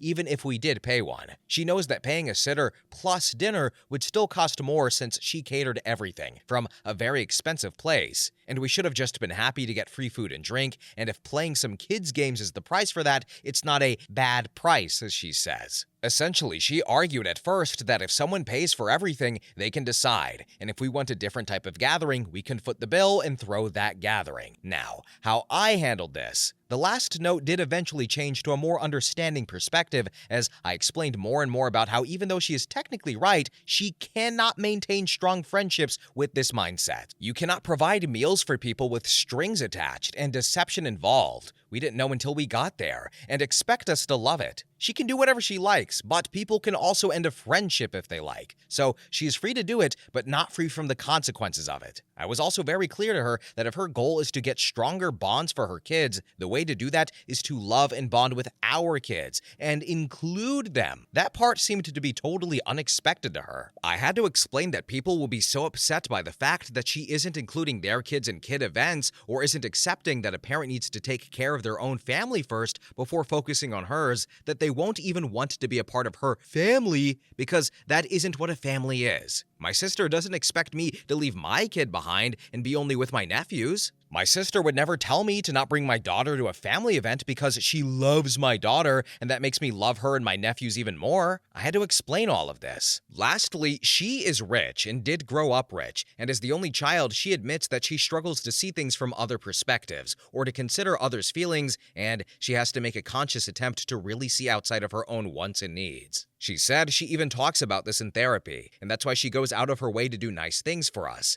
I put some examples of her acts of kindness in the original post, because that's her way of trying to actively be a generous and caring person. She did cry as expected, especially when she was talking about her kids not having any family and her mom and dad dying, and I'm very glad I did not mention it at the parties like everyone suggested, because I would have never wanted her to do that in front of people. It goes deep, and she needs therapy to continue working on it. Overall, she did come around to the realization that she needs to alter her way of thinking about it and do things differently if she wants to achieve what she claims. She continued to reiterate how much her kids love me and how much she does love my kids too. She said she wants to do things the right way. She is just frustrated because what makes sense to her doesn't make sense to other people. But she accepts that it's her who will need to fix her way of thinking. A lot of crying and some arguing, but overall, it does appear that we are still friends. We hugged, and she said she's going to do something nice for everyone and their kids. If anyone still has questions about specific things said, I can try to answer in comments, and I appreciate everyone's help. I felt much better going into it knowing that I was not wrong for standing my ground on this. Then OP elaborated on her friend being out of touch in the comment section and said, "It seemed genuine to me, and it is not the first time that she has been so out of touch. It's vastly different from how I was raised with 4 siblings in a poor home. I have to stop to consider what her mind is like, and she needs to stop and consider how different her perspective is. I can't fathom being so selfish because I didn't even get my own birthday party growing up. My sister's birthday was close to mine, so we shared a party, and I hope she is serious about doing better, and if not, I can always wish her the best, but distance myself. It went as well as I could hope, though. Tough at first, but cooled down and became more emotional than an argument. I think she needs to continue therapy about her parents because she is holding on to a lot about her mom dying, and her dad just used money to take the place of raising her after she died. Then he died too. There are some things that money can't buy. In this case, social awareness." Then OP elaborated on her friend in therapy and said, "She's been in therapy for forever, so I'm starting to feel like these people just take her money. Because,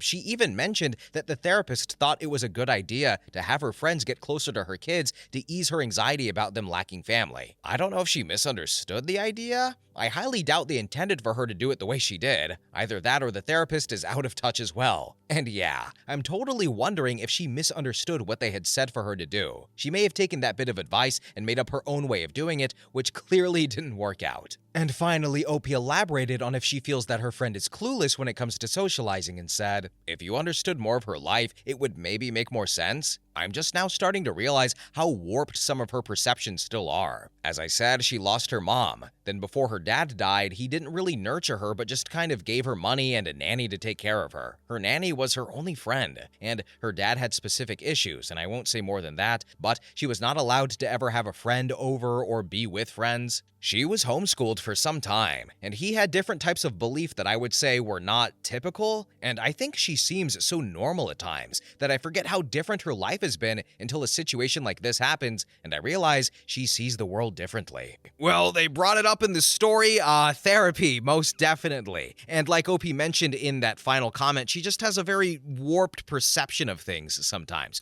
Understandably so. Understanding, not agreeing. I've had to make that argument a few times when I do these commentaries and then rebuke in the comment section. But, understanding why she's like that. And the way OP explained it, I understand why she's like that. She's just very alone, and her kids are alone, and her husband, has nobody, and she has nobody, and her kids have nobody. So I can understand, that panic of, well, what would happen to me? My mother passed when I was young. What if I passed when my kids are young? But I understand why Katie did what she did, but just the way she's going about it, again, like OP mentioned, it probably won't work for her long term if she's trying to keep some connections. So it seems like they're going to try and work up some compromise. And you know what? Compromise and communication can get you pretty far, and they did both of those. Also therapy. Anyway, next story. Story number 8. Am I the a-hole for asking my partner to help with household chores at my place, even though he also has his own apartment? I, 42F, have been together with my partner, 36M, for over a year, and the relationship has been pretty drama-free so far. For the past 6 months, he has been spending roughly 6 out of 7 days at my place with me and my kiddo, 6M,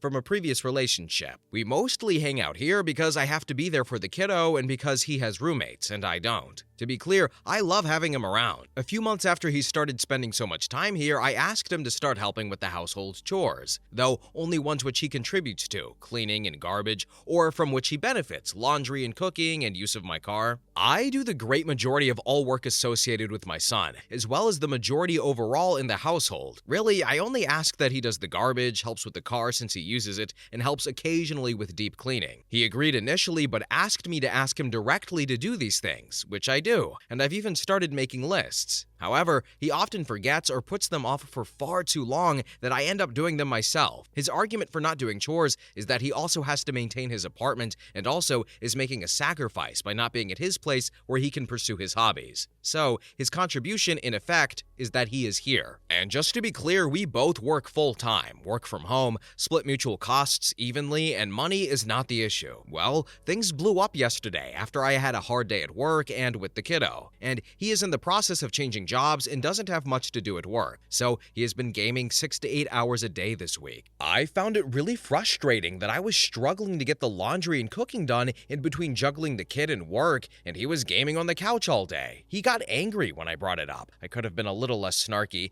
and said that I don't acknowledge the sacrifice he is making by being at my place, and that the benefit he gets from my work is negligible, since I would have to do laundry and cook for myself and my son even if he wasn't there. Since the problems we are having are roommate problems and not romantic partner problems, I suggested we go back to dating so that we can each have our own space, and he can pursue his hobbies at his place. And he got really angry and accused me of trying to end the relationship. So, am I the a-hole? Then in the comments section, one user said, "Not the a-hole. He lives in your home 86% of the time. Therefore, he should be doing 43% of the cooking, washing up, cleaning, hoovering in areas he uses, and taking out garbage bags, etc. Minus the cleaning up after your son part. But most partners would share that or help your son do what he can if the child is still up when he's there. Your boyfriend is benefiting from having meals cooked for him in a clean, warm house that he is living in most of his time without any adult responsibilities and effort. He's using your utilities and home as if it's a maid service hotel. He has his feet well and truly under the table here with on-site maid and chef, and is hoping you haven't noticed. What he said about how lucky you are he's staying there is bunkum, and he's free to go home. I think your plan of his returning to his own place more and living there is spot on. When he comes over, he takes turns to cook and cleans up the kitchen or doesn't come over for dinner. He does his laundry at his own home and doesn't use your car nor get the GF taxi service. He uses his showers at his own home, or he takes turns in cleaning the shower and bathroom. Use it, clean it is my motto. When I was dating my past boyfriends, they came over regularly. Even for an evening, they brought food, helped cook or cooked for me, and washed up. And if I washed up, they cooked. They took tin bags out when it was getting full, even mopped after I hoovered the kitchen, just to be helpful, as they weren't interested in sitting around while I did all the work. And I certainly did not do their laundry." Wow, thanks for your comment. I appreciate your perspective. For me, it is obvious that if you contribute to the mess, you contribute to cleaning it. Even when I am a guest at someone's house, I feel uncomfortable if they are working and I am not. I understand that not everyone grows up with this expectation, but we have talked about it multiple times, and I just don't know what else to do. I have expressed before that not having a partner contribute equally is a hard limit for me. This isn't something I can imagine long term. Thanks for confirming that I'm not the only one who sees it this way. Then user 2 commented and said, "Not the a-hole. Everything you are saying is a good reason to push him back to his own place. But ask yourself, OP, would things be different if he gave up his apartment? Probably not, since you still have to cook and clean and do laundry anyways. Is this the kind of relationship you want? Another kid?" Thanks for your perspective here. I appreciate it. He claims that he would take more responsibility if it was our shared place, but I'm not willing to make such a move if I don't have the feelings that we will share household burdens equally. So he will never get a chance to prove it, even if that is the case. Thanks again. Then OP responds to multiple comments regarding her boyfriend's sacrificing when he is at her place and said, "Apparently having all his stuff around so he can pursue his hobbies? His guitar he could bring embarrassing, but honestly, I don't have space for his gaming PC or huge TV. He has his PS5 here and uses my TV, and his tablet and gym stuff is here as well. I don't really buy this 100%. I don't give up all my hobbies to spend time with him and would never expect him to do so for me. That's not healthy. I miss him when I don't see him, but it also gives me time for self-care and individual times with the kiddo, which is important, so it's not like I'm insisting that he be here all the time. Maybe he misses having his own space, which I could understand, but I would never be angry for him to need some time by himself. I can keep myself busy. Update. Hi everybody, I wanted to give a quick update because I really appreciate all the thoughtful comments that came in, and they really helped me to clarify my own position. Also, the events of the past 2 days have blown my mind, though in a positive way, and no, nothing at the level of me checking his phone and finding out he's cheating. Anyway, we had a long talk yesterday concerning what had happened and where we saw potential conflicts.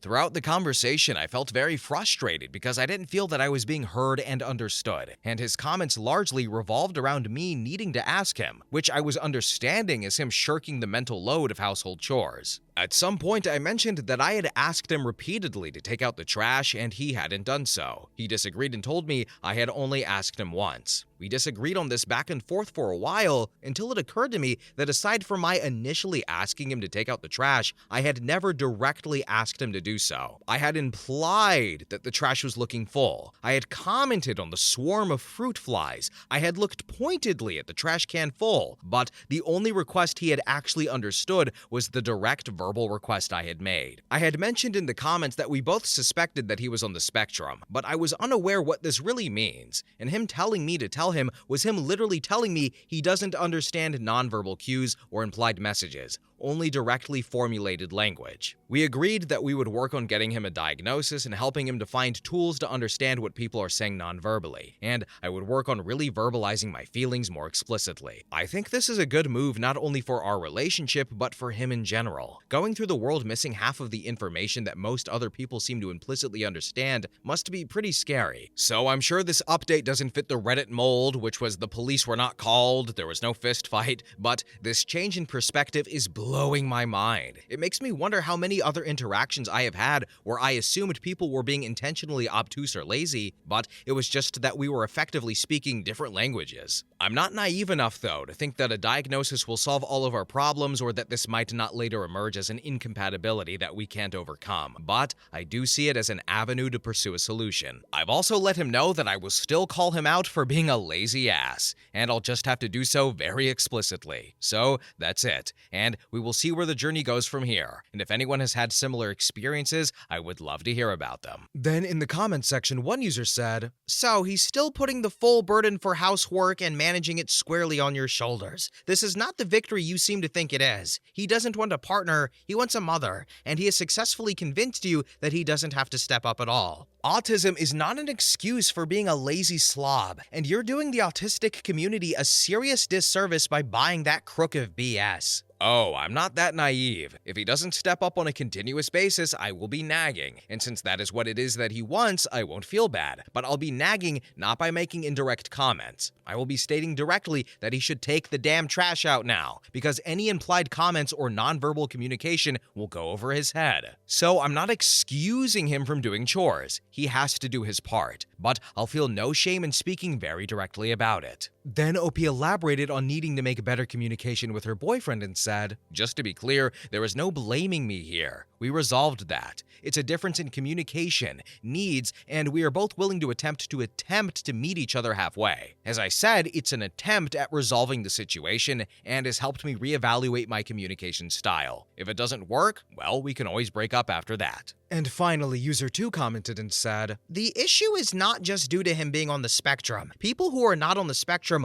also expect you to say what you really mean instead of hinting around and hoping they'll catch on. It helps to be direct, OP. That's your girl's crib. Don't you want it to be nice? Don't you want to impress her? And also, I'm gonna just say it, all right? I'm gonna be honest with you, all right? Some women need the place clean before you can get dirty with them. I'm gonna just be honest with you, okay? There are some people who need to relax before they can have sex, and some people who have sex so that they can relax. I don't really know why I'm mentioning this. It's slightly on topic, but back to the story. He's on the spectrum. so she needs to be more direct, so I understand that. But I think just in general, if you're visiting that much, and you're not on the spectrum, and you do pick up on these social cues, then I don't think it's a surprise that somebody wants you to help out. I think it's just proper etiquette to say, hey, can I help out? I'm here all the damn time. And also, I feel like it's just a good metric for potential on how you may handle things down the line if you actually were living with each other. It's a trial run to see, how do you cook? How do you clean? How do you take out the trash? How do we handle chores? How do we work here? So by all accounts, especially in romantic situations, I feel like you should really partake in that. Anyway, next story. Story number 9. Am I the a-hole for not wanting to talk to my now ex-boyfriend after he almost sabotaged my college life? I, 21F, was dating someone, 21M, for a year, and we hit it off really well when we first started at the time, and I had just gotten out of an abusive relationship with someone else. However, after December of 2022, things were nothing but downhill. My boyfriend at the time had gotten kicked out of his father's house, so he was living with me in my grandmother's house for a short period. Unfortunately, I ended up getting kicked out of there for a lot of things that also happened within my family, so I moved back in with my parents while my boyfriend moved in with his brother a month or so afterwards. While he's stayed with his brother, he got a job at Wendy's, but I noticed that his demeanor towards me started to change rapidly. He would yell at me a lot for defending myself in regards to his friends, would block me anytime an argument took place over silly things, and even broke up with me before because I had asked him for $50 for laundry after doing his laundry and my own when we were living together, and the other things I did to provide for both of us because we were in a dark place. I never understood why he changed or why he acted this way, but this past month and 3 weeks really take the cake. So, fast forward to November. We had already gotten back together at this point. He was playing Yu-Gi-Oh! Master Duel with his friends and he was losing. I tried asking him why he was upset, but he got very angry with me, and then claimed the next day that I was condensing, and because of that, we were no longer together. Then, later in the month, he had asked me to pick him up from work because he had a horrible day,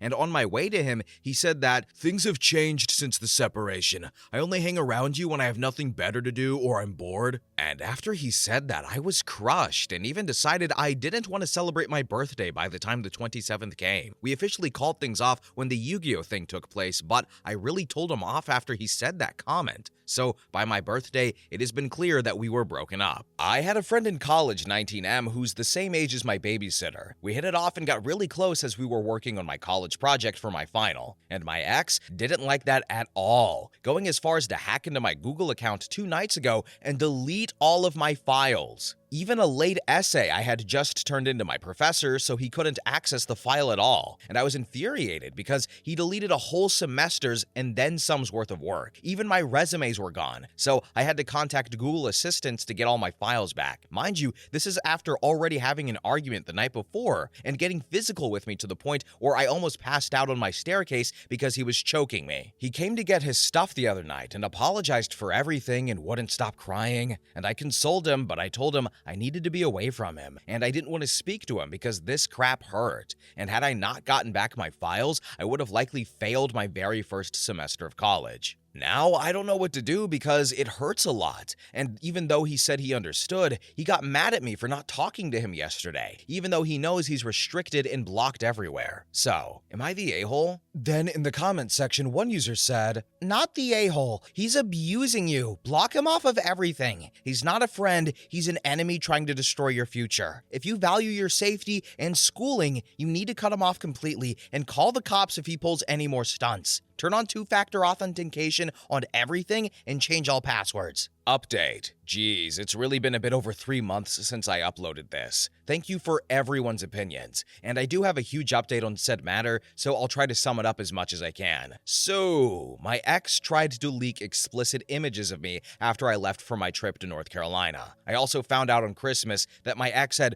done things with my cousin, and they both lied to me after I went to my cousin and vented. So that's the little sum up. Currently, I'm with someone else, 23M, and I haven't heard from my ex or my cousin after finding out everything and confronting them. As far as my schoolwork goes, I'm currently doing my spring semester and I'm still trying to pick up the pieces bit by bit. But I've been healing and mentally I'm in a better situation. Thanks again for those who listened. Update number 2. Hi everyone. Before I get into what I need assistance with, I first want to take this time and thank everyone who responded last time to both my other posts. I appreciate all the advice given, and it's helped me use Reddit as a way to release. Now, onto the issue at hand. So, I took everyone's advice and I stopped talking to the ex in question. However, a lot has happened in between then and now. My ex couldn't handle us not being together and decided to not only leak explicit images of me on an old account I used to control, don't worry, I was able to delete it, kick him out of all accounts he had access to. I had also found out the night before he leaked these videos and photos that he had done it with my cousin 21F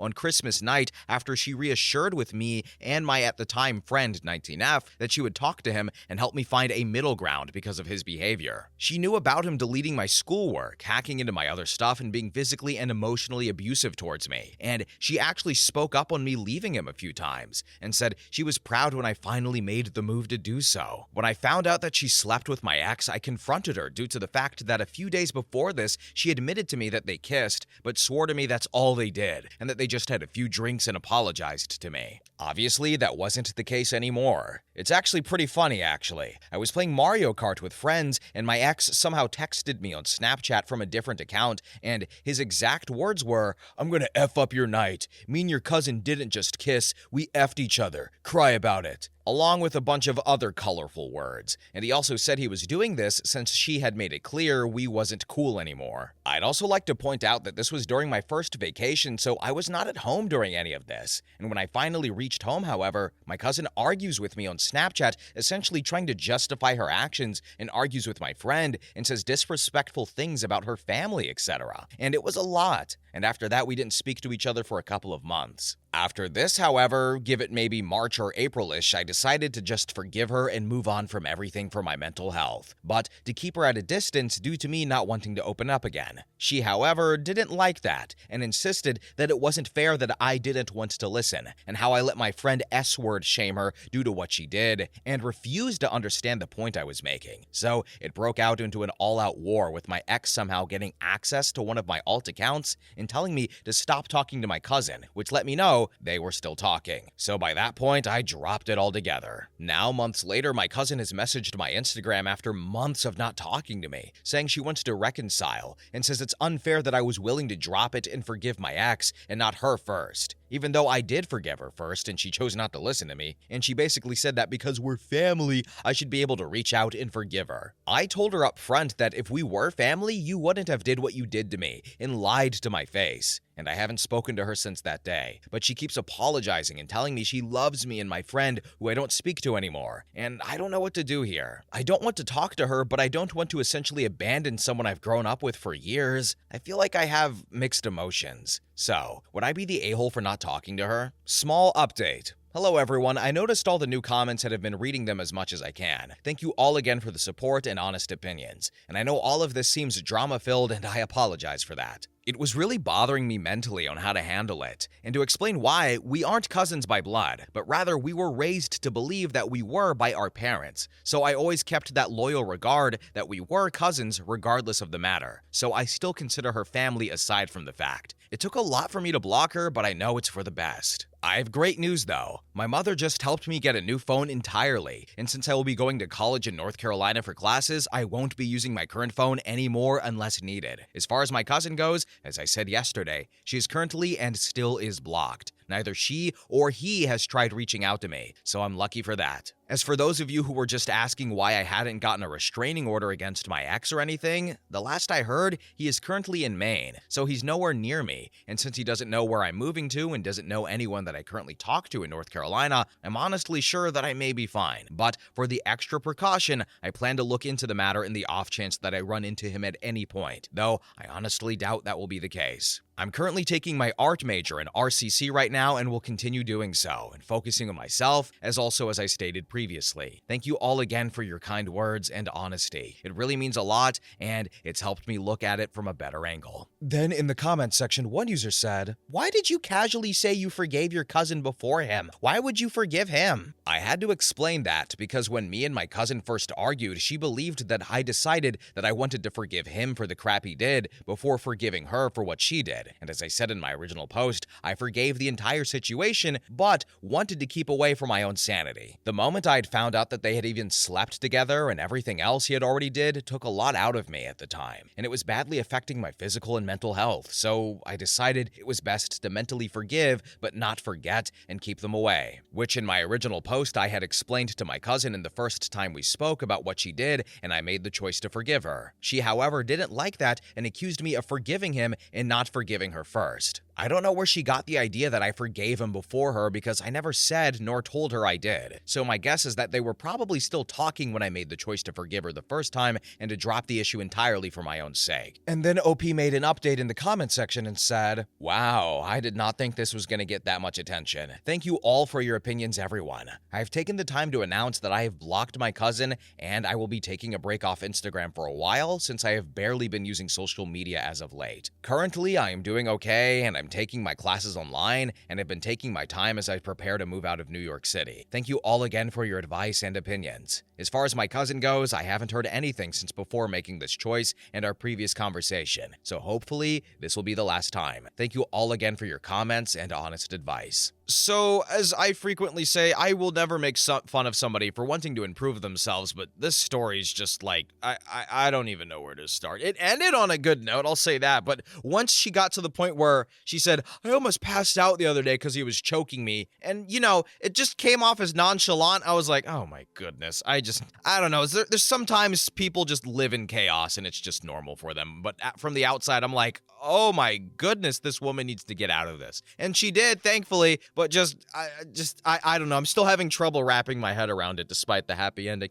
Anyway, next story. Story number 10. Am I the a-hole for not letting my psychopath little sister see my dog? For context, I, 25F, recently moved out of my parents' house. My sister, 13F, has always stole my parents' attention, and in numerous occasions has proven to have psychopathic behaviors. For example, she has killed numerous family pets, and my dad has always wanted to punish her, but my mom defended her by saying she didn't know any better. Now, a year ago, I got my first pet. His name was Arlo. He was a golden retriever rescue dog, and he lived with me while I searched for apartments. He was about 5 years old, but he was my best friend. I have never been the one to have the biggest friend group, so taking Arlo out every day was what got me out of bed every morning. One day I arrived at my parents' house after work, but didn't hear Arlo's distinctive bark. I thought the worst, so I ran to my room where Arlo was shaking and whining in agony. My sister had arrived after school and wanted to use Arlo as a pony, ending in a broken spine. In summary, Arlo ended up being buried in our backyard a few hours later. Again, my mom didn't do anything and said, "She's just a kid, let her do what she wants." A few days ago, my maternal aunt gifted me a Labrador puppy, which I named Buzz, and I posted a story on Instagram, but my family saw it, and now my mom can't stop texting me that my sister wants to meet him. I told her that she won't be seeing him anytime soon, and my mom didn't stop insisting, so I ended up blocking her. Yesterday, I woke up with my dog barking at my face. Turns out my mom had taken my sister out of school so that she could meet my puppy. I didn't open the door, but a few minutes later, my sister grabbed her school lunch, banging my window, almost breaking it. I told my mom to control her daughter, but she didn't respond and only stood there, watching the chaos unload. I had to call the cops to get them to go away, and my dog was terrified, and I was too. So, am I the a-hole? Now, here are some relevant comments. User 1 said, "School? It's July. Most countries have summer break in the summer for students. We live in the South Hemisphere, so actually my sister just came back from winter break. Sorry if any of you didn't understand." Then user 2 commented and said, "In what world are you the a-hole? If your story is true and you know she's killed a number of pets, how could you ever imagine being wrong here?" So, I actually thought I might be because when speaking to my brother, who's right now in college by the way, he said that he agreed with me, but maybe I was being too harsh on calling the cops. Sorry for not being specific. Then user 3 said, "How old was your sister when she tried to ride your dog?" She was 12 years old. Then OP provided more information in the comment section and said, "Hi everybody, I just posted this a few hours ago, but I thought I might clarify a few things a lot of you have asked me about. 1. We live in the South Hemisphere, and my little sister just got out of winter break from school, so she's not on summer vacation until early December. 2. The pets that my sister had killed until now were numerous hamsters, fish, and a baby chick my brother got for his birthday. I left Arlo at home, locked in a space only I could access in the backyard. My mom or sister somehow got the keys to the gate, and my sister rode him on the backyard. 3. My dad is a pilot. That's why we don't see him around that often. From what I know, my dad is trying to get a divorce from her and full custody of my sister. And 4. Before burying him, my dad did take Arlo to the vet with me, where they discovered the spine injury. Then I confronted my mom, where she admitted to my sister sitting on his back. I'll hope to update soon, and I already bought a Ring camera and I am searching for a new apartment. Then user 4 commented and said, "Okay, so I need to ask this, but I don't feel very comfortable asking it. Does she have some form of mental disability? I only ask as while I do believe in some kids will be kids attitude. She's 13. 1 year ago with the Arlo incident, she would have been 11 or 12. No 11 or 12-year-old would genuinely think riding a dog like a pony would be a good idea. That should be basic common sense by 8 years old, certainly by 10. Until she shows otherwise, don't let her anywhere near animals." No, she doesn't have any form of mental disability that I know of, and I have never been close with my mom or sister, so I doubt it, but I wouldn't discard anything. Update.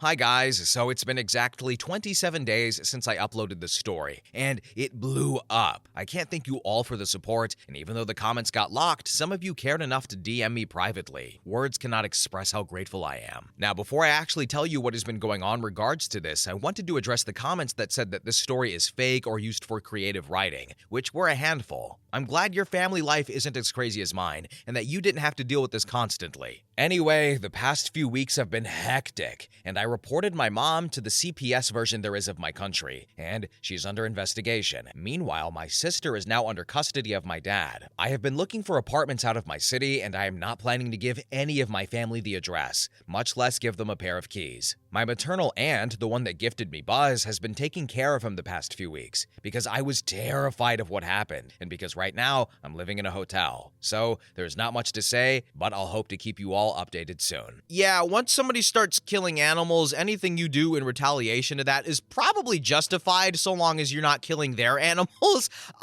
Yeah, I don't know. There's not much else to say here, and I'm really glad that OP called CPS because that's a dangerous mindset to have. All right, you know, mom should have done something way sooner. She's just a kid. She doesn't know any better. She's just a teenager now.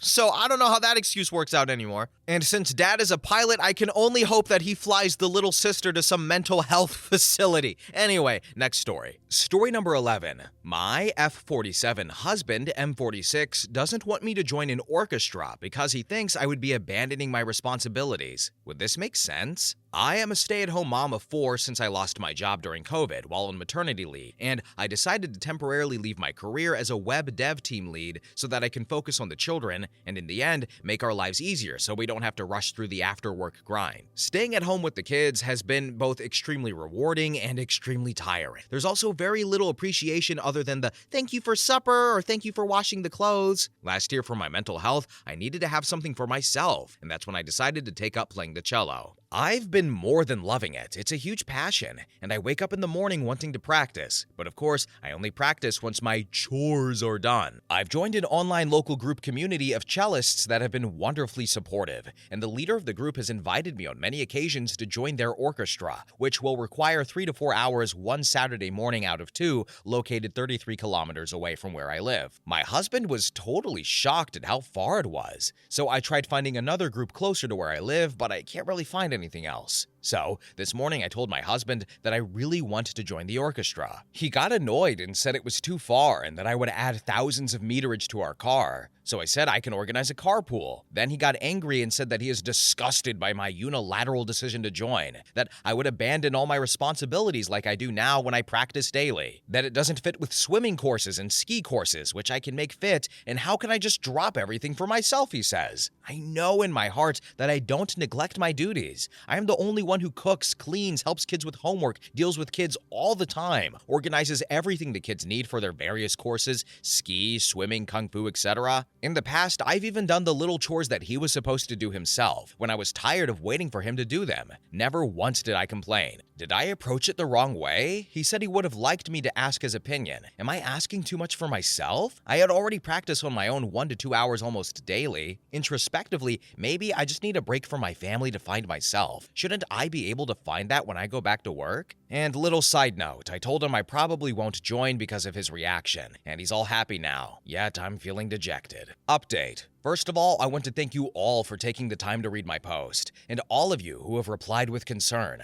I never thought of seeking so much attention. Being the introverted person I am, I felt kinda uneasy, but I have to admit, in all honesty, it felt really good to be supported like this. I will add, though, that although I do most of the housework, he does help. And when he does help, and I thank him, he mentions that at least he feels like he's contributing. So, yesterday I dropped a word to my husband asking him to really think about what I'm asking, and that I thought his reaction was a bit excessive. Later, he called me back to tell me that he was sorry that he reacted that way, and that it was a knee-jerk reaction to what I had said. He said there was no reason to stop me from going, really. It's just that he finds that I've been lagging behind with my household tasks, and that correlation is not causation, but he had the impression that my cello playing was a factor. I told him that the kids are home all the time, and that it's 4 kids plus 1 working husband, against 1 when it comes to keeping the house clean. The main floor is always clean. The washrooms are washed. I've been doing some decluttering here and there. But I'm so not up to date with laundry though because I'm exhausted. Not to mention that it's all fine and dandy when we go camping, but who preps everything for camping? The one who cleans the tent, washes and dries the tarpaulin afterwards. And who does all the camping laundry? I think it's unrealistic for him to think that I can do all that without feeling overwhelmed. That cello playing has been my release as opposed to the cause of my lagging behind. It's what keeps me sane and prevents me from breaking down and strangling him. That's a joke. He said that there's no real reason for me to not join, but that in the end I will be dumping whatever I do on Saturday morning on him, that he would have to do what I was supposed to do. But in my head, I know for sure he won't do anything until I get back anyways. I told him though that he could take this opportunity to play Civilization 6 with the kids without feeling guilty. Whatever he chooses, I'll support him, but I'm joining my orchestra. Again,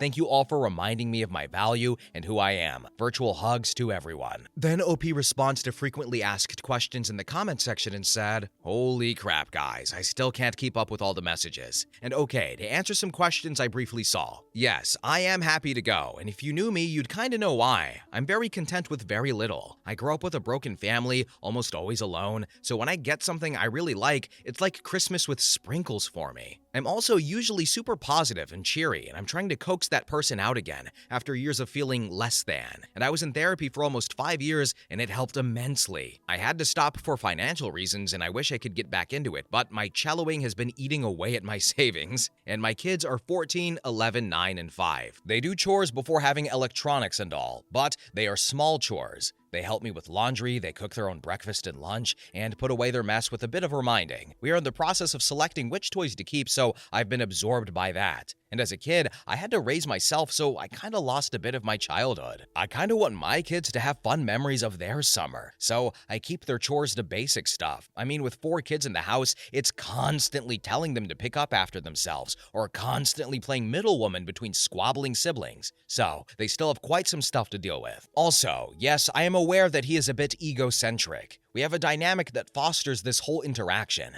I need to put my needs first, and I thought I had it down last spring, but looks like my self-doubt is creeping back. It's hard because I want to be attentive to his concerns and not brush them away. Thanks to y'all, I snapped out of it, and I am asserting myself again. Also, I am looking forward to going back to work, but it's my son's 3rd year in high school, and apparently it will step up a notch. It's also my eldest daughter's entrance exams to some exclusive schools this September and October. So I want to be there for both of them, and I'll see how that goes after the first semester. And if all goes well, I will start looking for a job. And do I see my husband as a bad husband? That's a tough question. No, I didn't see it that way. I see that we need to both work on this. I need to call him out when he's being an ass and controlling. He does have a caring side, like when he brings me my iron pill in the morning because he knows I have to wait a whole hour before eating after I take them. It's so foreign for me to think that someone would be happy for me at their expense. Maybe that's another issue I have to take to my therapist when I see her again. Story number 12. So, my 29F sister 27F and I have always been pretty close, or so I thought. Last year, I was getting married to the love of my life, and we had a small, intimate wedding. My sister was supposed to be the maid of honor, but she never showed up. No call, no text, nothing. I was devastated, but I tried to focus on the day and not let it ruin things. Later, she explained to me that she had a panic attack and couldn't handle the pressure. I understood and tried to be supportive, but it still hurt that she didn't even try to let me know. Fast forward to now, my sister is pregnant and recently asked me for help, both financially and with planning her baby shower. She's in a tough spot, and I do feel bad for her, but I'm still hurting about the wedding. I told her that I'm not in a position to help her right now, and she got really upset, saying that I'm being selfish and holding a grudge. Now, my family is divided. Some say I should let it go and support her, while others think it's fair for me to be upset. So, am I the a-hole for refusing to help her? Now, here are some relevant comments. User 1 said, "Not the a-hole.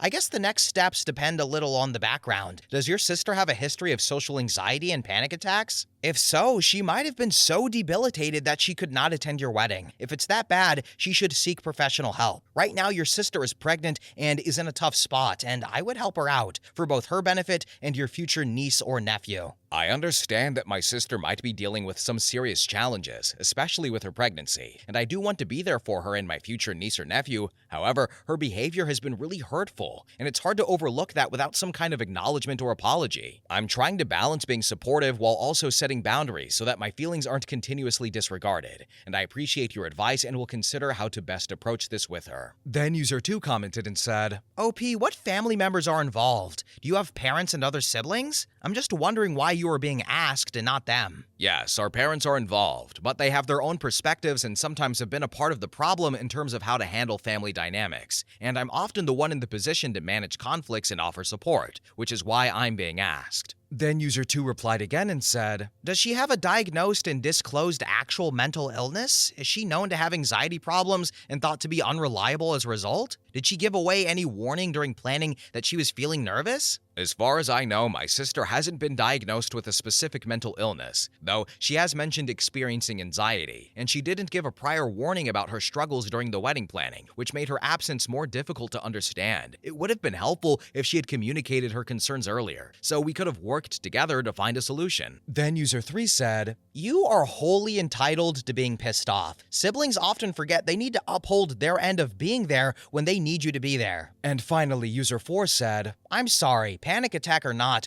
who doesn't even turn up or let the bride know they're not going to turn up at a wedding of a sibling? Not the a-hole. I wouldn't be helping her with anything." Update. Thank you all for your thoughtful advice and support. I'd like to provide a detailed update on the situation and the recent developments. After much reflection, I decided to address the issue directly with my sister. I arranged a meeting with her, aiming to have an honest and open discussion about her absence from my wedding and how I felt it was important to articulate how deeply her actions affected me, particularly since she was supposed to be my maid of honor. During our conversation, I started by expressing how hurt and disapproved I was by her not showing up and not even attempting to contact me on the day of the wedding. I told her that her absence, especially given her role, was devastating and made a significant impact on my special day. I stressed that her lack of communication made the situation even more painful. My sister's reaction was quite defensive. Instead of acknowledging the hurt she caused, she focused heavily on her panic attack, and she claimed that her mental health crisis was so overwhelming that she couldn't manage to reach out, and she expected this to be sufficient justification for her absence. She repeatedly said that I should understand how debilitating her condition was and suggested that I was being unreasonable for holding on to my feelings. I tried to explain that while I understood she was dealing with a serious issue, the lack of communication and the absence on a major day in my life left me feeling abandoned and unsupported. I emphasized that acknowledging the impact of her actions was crucial for moving forward and rebuilding our relationship. Then, the conversation took a frustrating turn when my sister shifted focus to her current struggles, and she is pregnant and dealing with financial difficulties, which she attributes to her baby daddy's lack of involvement. She asked for my help with her baby shower and financial support, framing it as a dire need given her challenging circumstances, and it became apparent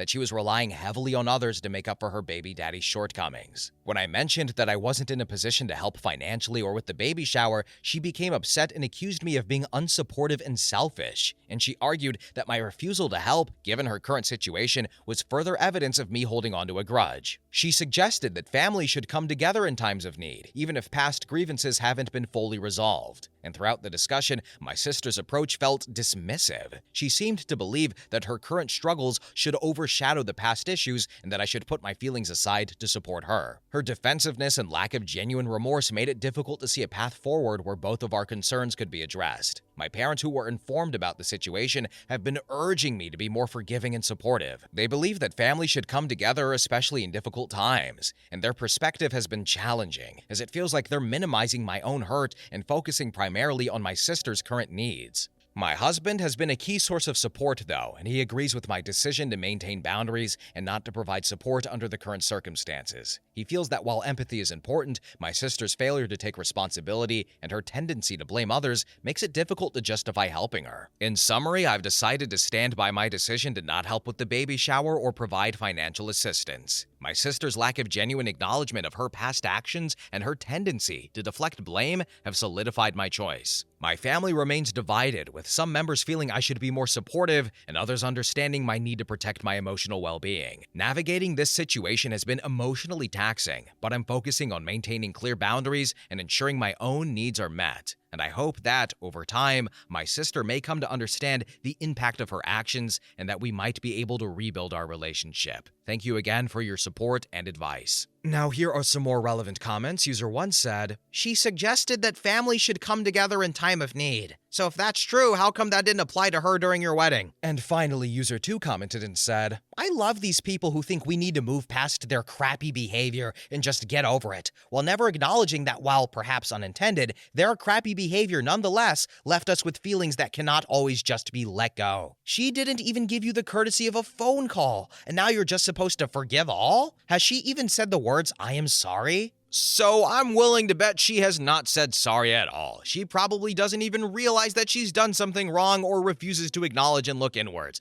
I had a panic attack, which is understandable, but you can't send a text. You didn't want to mention it during the planning. You didn't want to send a call, carrier pigeon, a smoke signal. It's her unwillingness to compromise and her lack of support and remorse, which is now putting her in a situation of her own choosing. And if she doesn't realize that, well, she's certainly going to suffer for it. Anyway, next story. Story number 13. My husband went on a last date with his ex a week before we got married to make sure. His ex has always been the one that got away, according to everyone around him, and he ended things because he didn't see a future with her. But everyone around him was shocked because she's so good and beautiful. That's when we met, and I soon understood that everyone from his side preferred her. I even heard some call me the Camila, even though I am neither much older nor less attractive. In my opinion, I love how I look, even if I don't tick all the beauty boxes like tall, blonde, blue eyes, etc. like his ex. He never gave me any reason to doubt him, however. He gave me the impression that he knew exactly what he wanted, was secure enough in his heart that he told me he loved me a few months into our relationship, and I never felt like he was lying or that I wasn't enough. He is fully aware of what people think about him leaving his ex, and he gave me the impression that he thought they were silly and childish. He told his mom that I am the one who he has chosen, and if she wanted to be a part of it, she needed to clean up her act. We got married 3 years ago, and only now I found out that he went on a date with his ex a few days before our wedding. He wanted to know for sure that she wasn't like everyone around him thought, the one who got away. He wanted to make 100% sure. His mom told me gleefully when she visited our new baby and she looked at my daughter and said she wondered what would have happened if he changed his mind after that date,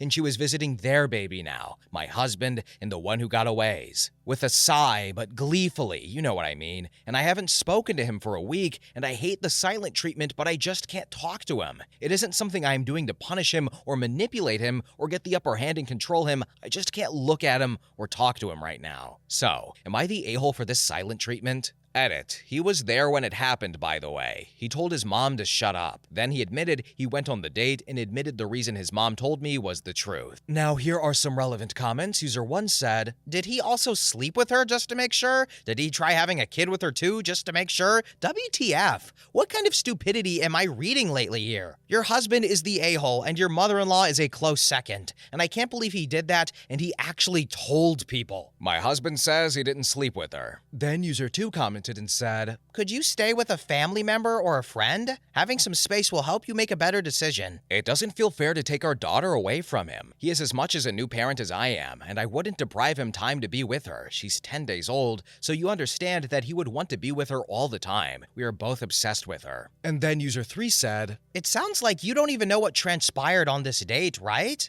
I mean, you could let your husband explain and spend the rest of his life showing that you were always his first choice. And one way he needs to do that is cutting his nasty mother out of your lives. "I will never know for sure, will I? I will only ever have his account and his mother's account, and they are the same in that he wanted to make sure he took the right decision. My bet is that if there was something more, his mother wouldn't have hesitated in telling me the hurtful details, but she too said it was because he wanted to make sure. Anything about the ex rejecting him or me being a backup is speculation in the comments, probably to add more insult to injury. Some people thrive on seeing hurt people hurt even more." Then OP elaborated on if she believes her husband or not and said, "I don't know.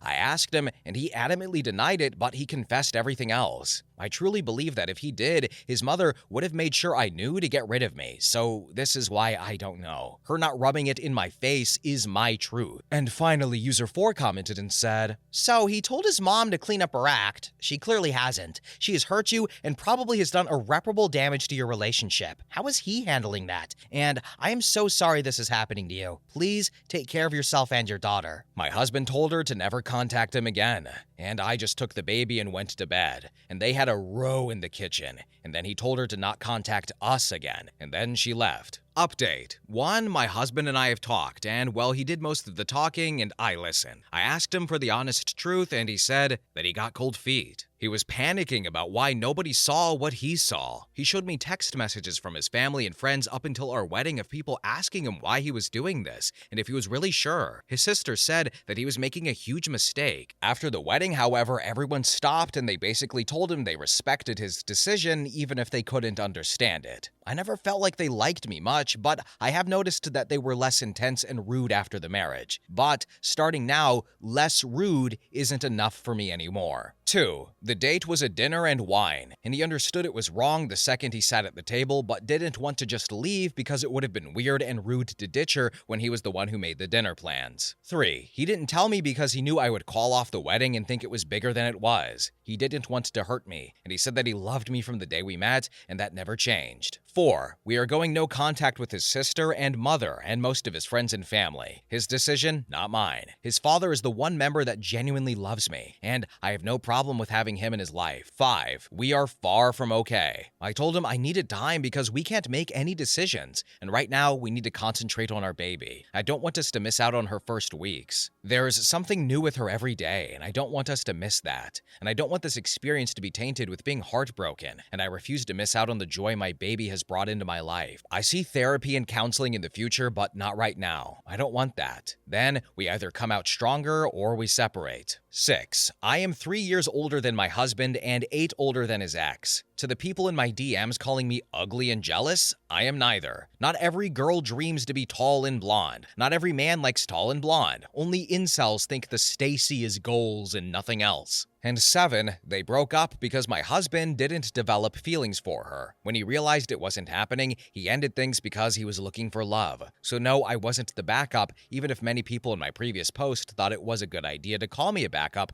to add more insult to injury. What kind of satisfaction do you get from that? Now, here are some more relevant comments. User 1 said, Wow, that is a horrible blow at a vulnerable time. Is he right in assuming that if he told you back then, you would have called off the wedding? It is a valid question because it may help you sort out where you are now. Just remember, if the wedded relationship doesn't work out for you for any reason, it is okay to be gracious co-parents. I am so sorry that happened to you and delighted that you have a baby to love and cherish, and I wish you peace and joy going forward. Thank you for your comment, and yeah, I would have absolutely called off the wedding. Then user 2 said, Even if you forgive that he hid it from you, he clearly didn't hide it from his mom. He clearly discussed the date with her. She knew at your wedding. She knew every time you saw her. He handed a weapon to your enemy, and she used it when you were most vulnerable with your newborn. She suggested he would meet his ex. I don't know why she never told me before now. She doesn't like me at all, and she had her chance to tell me before the wedding, and we would have called it off. I will never get it. And finally, user 3 said, out of curiosity, do you know why so many people from his side were against him dating you? Race, money, him looking like Superman and you looking like an obese crack addict? One or two superficial idiots I could understand, but multiple? I guess they think that nobody would leave the ex for someone like me. The sister is close friends with the ex, so I understand her, but the rest, I don't understand. So OP mentioned that she doesn't understand why the mom didn't say it sooner. Like she said, the husband did tell mom to clean up her act, so maybe she was just holding on to it, like, oh, she probably shouldn't mention that, I want to keep a relationship with my son, and then maybe she just let it slip out, or maybe she was just like, I don't care, or, just subconsciously said it, so I feel like that just might be the reason. He said, clean up your act, she tried, and then, I guess, relapsed back into being a horrible person. But it is curious why so many people were telling the husband that he made the wrong decision. We didn't really get much of an explanation, and OP said she's, like, also good looking, and I guess, like, the ex was, like, tall and blonde and beautiful. So I don't know, like, there's something more here that we're not seeing, or we're not getting, or OP's not seeing, or not providing, but I don't know. But I think OP made the right choice of, hey, we need to focus on the kid right now. That's what's important, is she's 10 days old. We don't want to miss those firsts. So let's co-parent the hell out of this, and then down the line, they'll go to couples counseling. And if it doesn't work out, they'll leave each other. And I think that's a fair way to go about things given the current situation with the kid. Anyway, next story. Story number 14. My M40 wife's F-35 career choice has turned into a social event, and we've been married 10 years and don't know what to do. What is the next step for me? My wife and I have been married for 10 years, and we really do have an amazing relationship. We have 2 beautiful kids, a nice home, I own my own business, and things are great. We have a great sex life and social life outside of our family life with my kids. My wife, after years in previous parts of the industry, got her real estate license about 4 years ago. It was something to fill time, keep busy, and make a little extra income. The company that she's been with for the last 2 or 3 years has a real emphasis on social networking events, and it has caused a rift between us. I've attended 1 or 2 of these events, and I've left them all with a troubling feeling. I would say 9 out of the 10 people I met rubbed me the wrong way. Many of them are very self-absorbed, could only talk about themselves and their success, and are very flirtatious with my wife. To be fair, she's incredibly attractive but approachable and friendly. The last few events that my wife has attended resulted in her coming home late and involved in excessive drinking. There are 2 things that really bother me about it. I feel that her professional relationships with men at her company have become more social than professional, and these networking events seem more like an excuse to go out and hang out with other guys and drink. While many of them are married, I don't trust their intentions. Last week, my wife attended an event, and we agreed she would be back by 12. I even went out of my way to make a point of asking her to be responsible and to limit the amount that she drinks. Well, 2 a.m. rolled around, and there was no sign of her. She wouldn't respond to text messages, and I could see she was still in the general area of the event, which was over an hour away from our house. Finally, after calling a few times, she answered, and I could tell she was extremely drunk. So she told me she was staying at a hotel with one of her girlfriends, and I had to quickly remind her that I had to be up at 4:30 a.m. to get ready for work. Long story short, she took an Uber to the train and ended up driving her car home drunk. As if that wasn't bad enough, I noticed her phone. She had very flirtatious text messages with multiple married men and single men. I've really had enough of this career choice, and she doesn't seem responsible enough to attend these events, and it is causing a big divide between the 2 of us. I am really at a loss for what my next step should be. There was a similar situation to this a few months ago, and at that point, she had promised she was going to control herself and be more responsible. But it's pretty obvious she is not able to do that. Update. Hi everyone, I apologize for my last post, but it was deleted and I didn't title it properly, and I received many requests for an update on our situation. I also want to thank all the people that had positive and empathetic responses to my initial story. Well, a lot has unfolded in the time since my wife's night out. After noticing the flirtatious text messages, I asked my wife to see her phone. I told her I wanted to see what else she had written, and she gave me access to her phone, and upon doing a deeper dive, I saw that the flirtatious messages went far beyond anything I would have expected. The man she was messaging had recently broken up with his girlfriend, and my wife's response to him was that things aren't going well in our marriage. I also found out that while we were on vacation in the area he lives, she went to the gym and met this man there to work out. This news was devastating to me. Not only was I disgusted to find out that she met with him behind my back, but I was blindsided to see she mentioned to him we were probably heading towards divorce. We had a difficult week after that, and she was ashamed of her actions.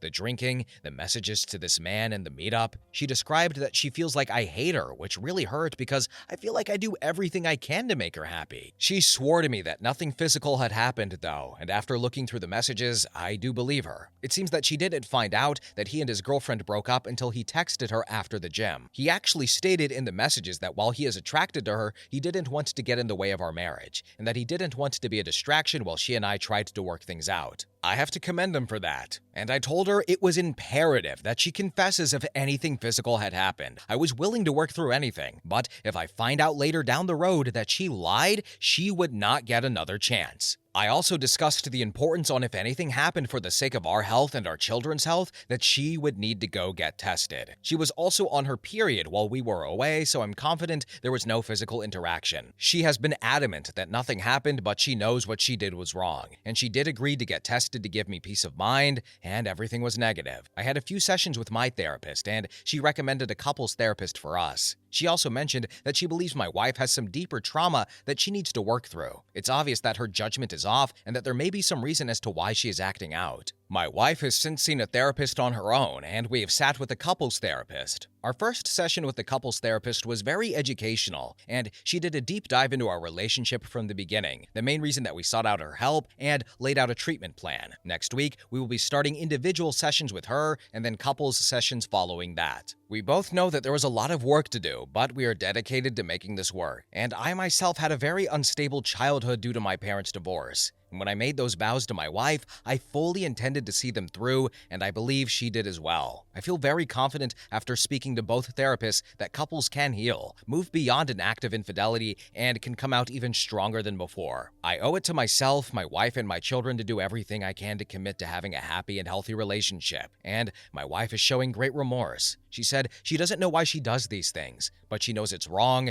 and she wants to stop. She is seeking the necessary help and knows that she has a lot of work to do. She's fully aware of the damage she has caused, and she knows I've lost the ability to trust her in social settings, and it's going to take a long time to earn that back. She has since ended any and all conversations with this guy, and she has offered to quit her job. I'm not sure if that's going to help, and I believe she does get a sense of purpose from it that she doesn't get at home. Frankly, if she can't control herself at these work events, then I can't trust her to control herself anywhere. She had plans to go away for the yearly work retreat, which is a national meeting, later in the year, but she's made the decision to cancel those plans. Now here are some relevant comments. User 1 said, "She's doing the right things on paper, but man, she met with another man with the intent to cheat. But it seems like it didn't happen only because the other guy has a conscience. She fed him the 'I'm getting divorced' lie so he would sleep with her. Yikes. I would find this hard to overcome. Find this guy and buy him a beer. She shouldn't stop working, but maybe she finds a job at another office to get away from the party culture of her current job. The outings after work and work trips should stop until further notice. And she broke the trust, and it's going to take years to fix. Any mention of her going to AA meetings, by the way? She shouldn't have a drop of alcohol either." Thank you. We are going to dive deep into the alcohol issue with the therapist. It's something my therapist recommended, but when I brought it up to my wife, she was insulted that I said she has a drinking problem. My therapist said she's not ready to hear that from me and needs to deal with that professionally. As I mentioned in the first post, she doesn't drink very often, and more often than not, she can have 1 or 2 drinks and call it quits. There is no excuse for the binge drinking, and I do believe she has a problem, so I'm taking it very seriously. Then user 2 commented and said, "I'm glad you were trying to work it out. The only thing I find long-term concerning in all of this is that she said during an emotional affair that you two were heading towards divorce. That means she was planning for it until she got caught. I hope you are able to make it through all of this for the sake of both you and your kids." Thank you. That was without a question the most devastating part of the whole situation for me. Not that the other things weren't bad, but to hear that she felt so differently about our marriage than I did really hurt. She told me that she doesn't want a divorce, though. She doesn't even know why she said that. She reached out to this other guy the next day over the phone to tell him that it was wrong of her to say that, and it wasn't true. But we are working towards making sure we are not heading in that direction. Then user 3 commented and said, "So many marriages end up in shambles because the couple tried to stay together for the sake of the children. It just doesn't work, dude. There are countless examples of this." And there are many people who make an effort to correct course and have a successful and healthy marriage. What we have is worth fighting for, and if it doesn't work and if there are other events that impact our marriage, then I can at least say I tried and I can move on. Even if we called it quits right after something like this, how could we possibly have an amicable divorce and healthy co-parenting situation for our kids? Then user 4 replied to user 3 and said, well, I have to say, plenty of parents do. It's not everybody. I think it's more important to try and fix it. Do you want to be the person that had a successful divorce or a successful marriage? If something else happens, then there is nothing more lost than if I walk away now. My mom suffered from a drinking problem after a failed marriage and vicious divorce. Her fiance walked out on her because he didn't want to deal with it, so it was up to me to take on that responsibility in my early 20s, and she's since been sober and healthy. It troubles me to think what would have come if he took steps to stand by her and get the help she needed. I could have walked away from her and said, good luck. So I don't have too much to say on this one. You know, I always say therapy, but it seems like they're doubling down on this, which is good, and hopefully she can figure out why she has these self-destructive or just destructive habits, and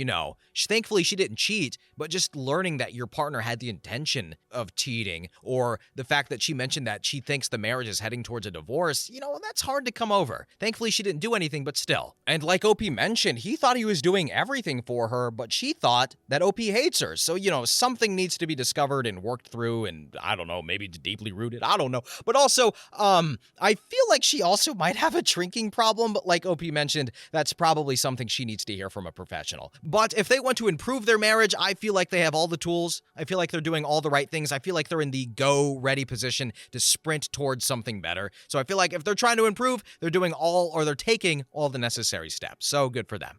But anyway, guys, we are at the end of the very long video. They're all long now. These are just regular length videos if you think about it in a way. Long, regular length videos. And I am starving. I am hungry. Do you know how some people could say, oh man, I could eat a horse right now? No, I could eat a whole cactus and then slurp up the juice inside. I love cactus juice. Some people may call that water. Anyway, guys, thanks for watching. Have a really good day and bye-bye.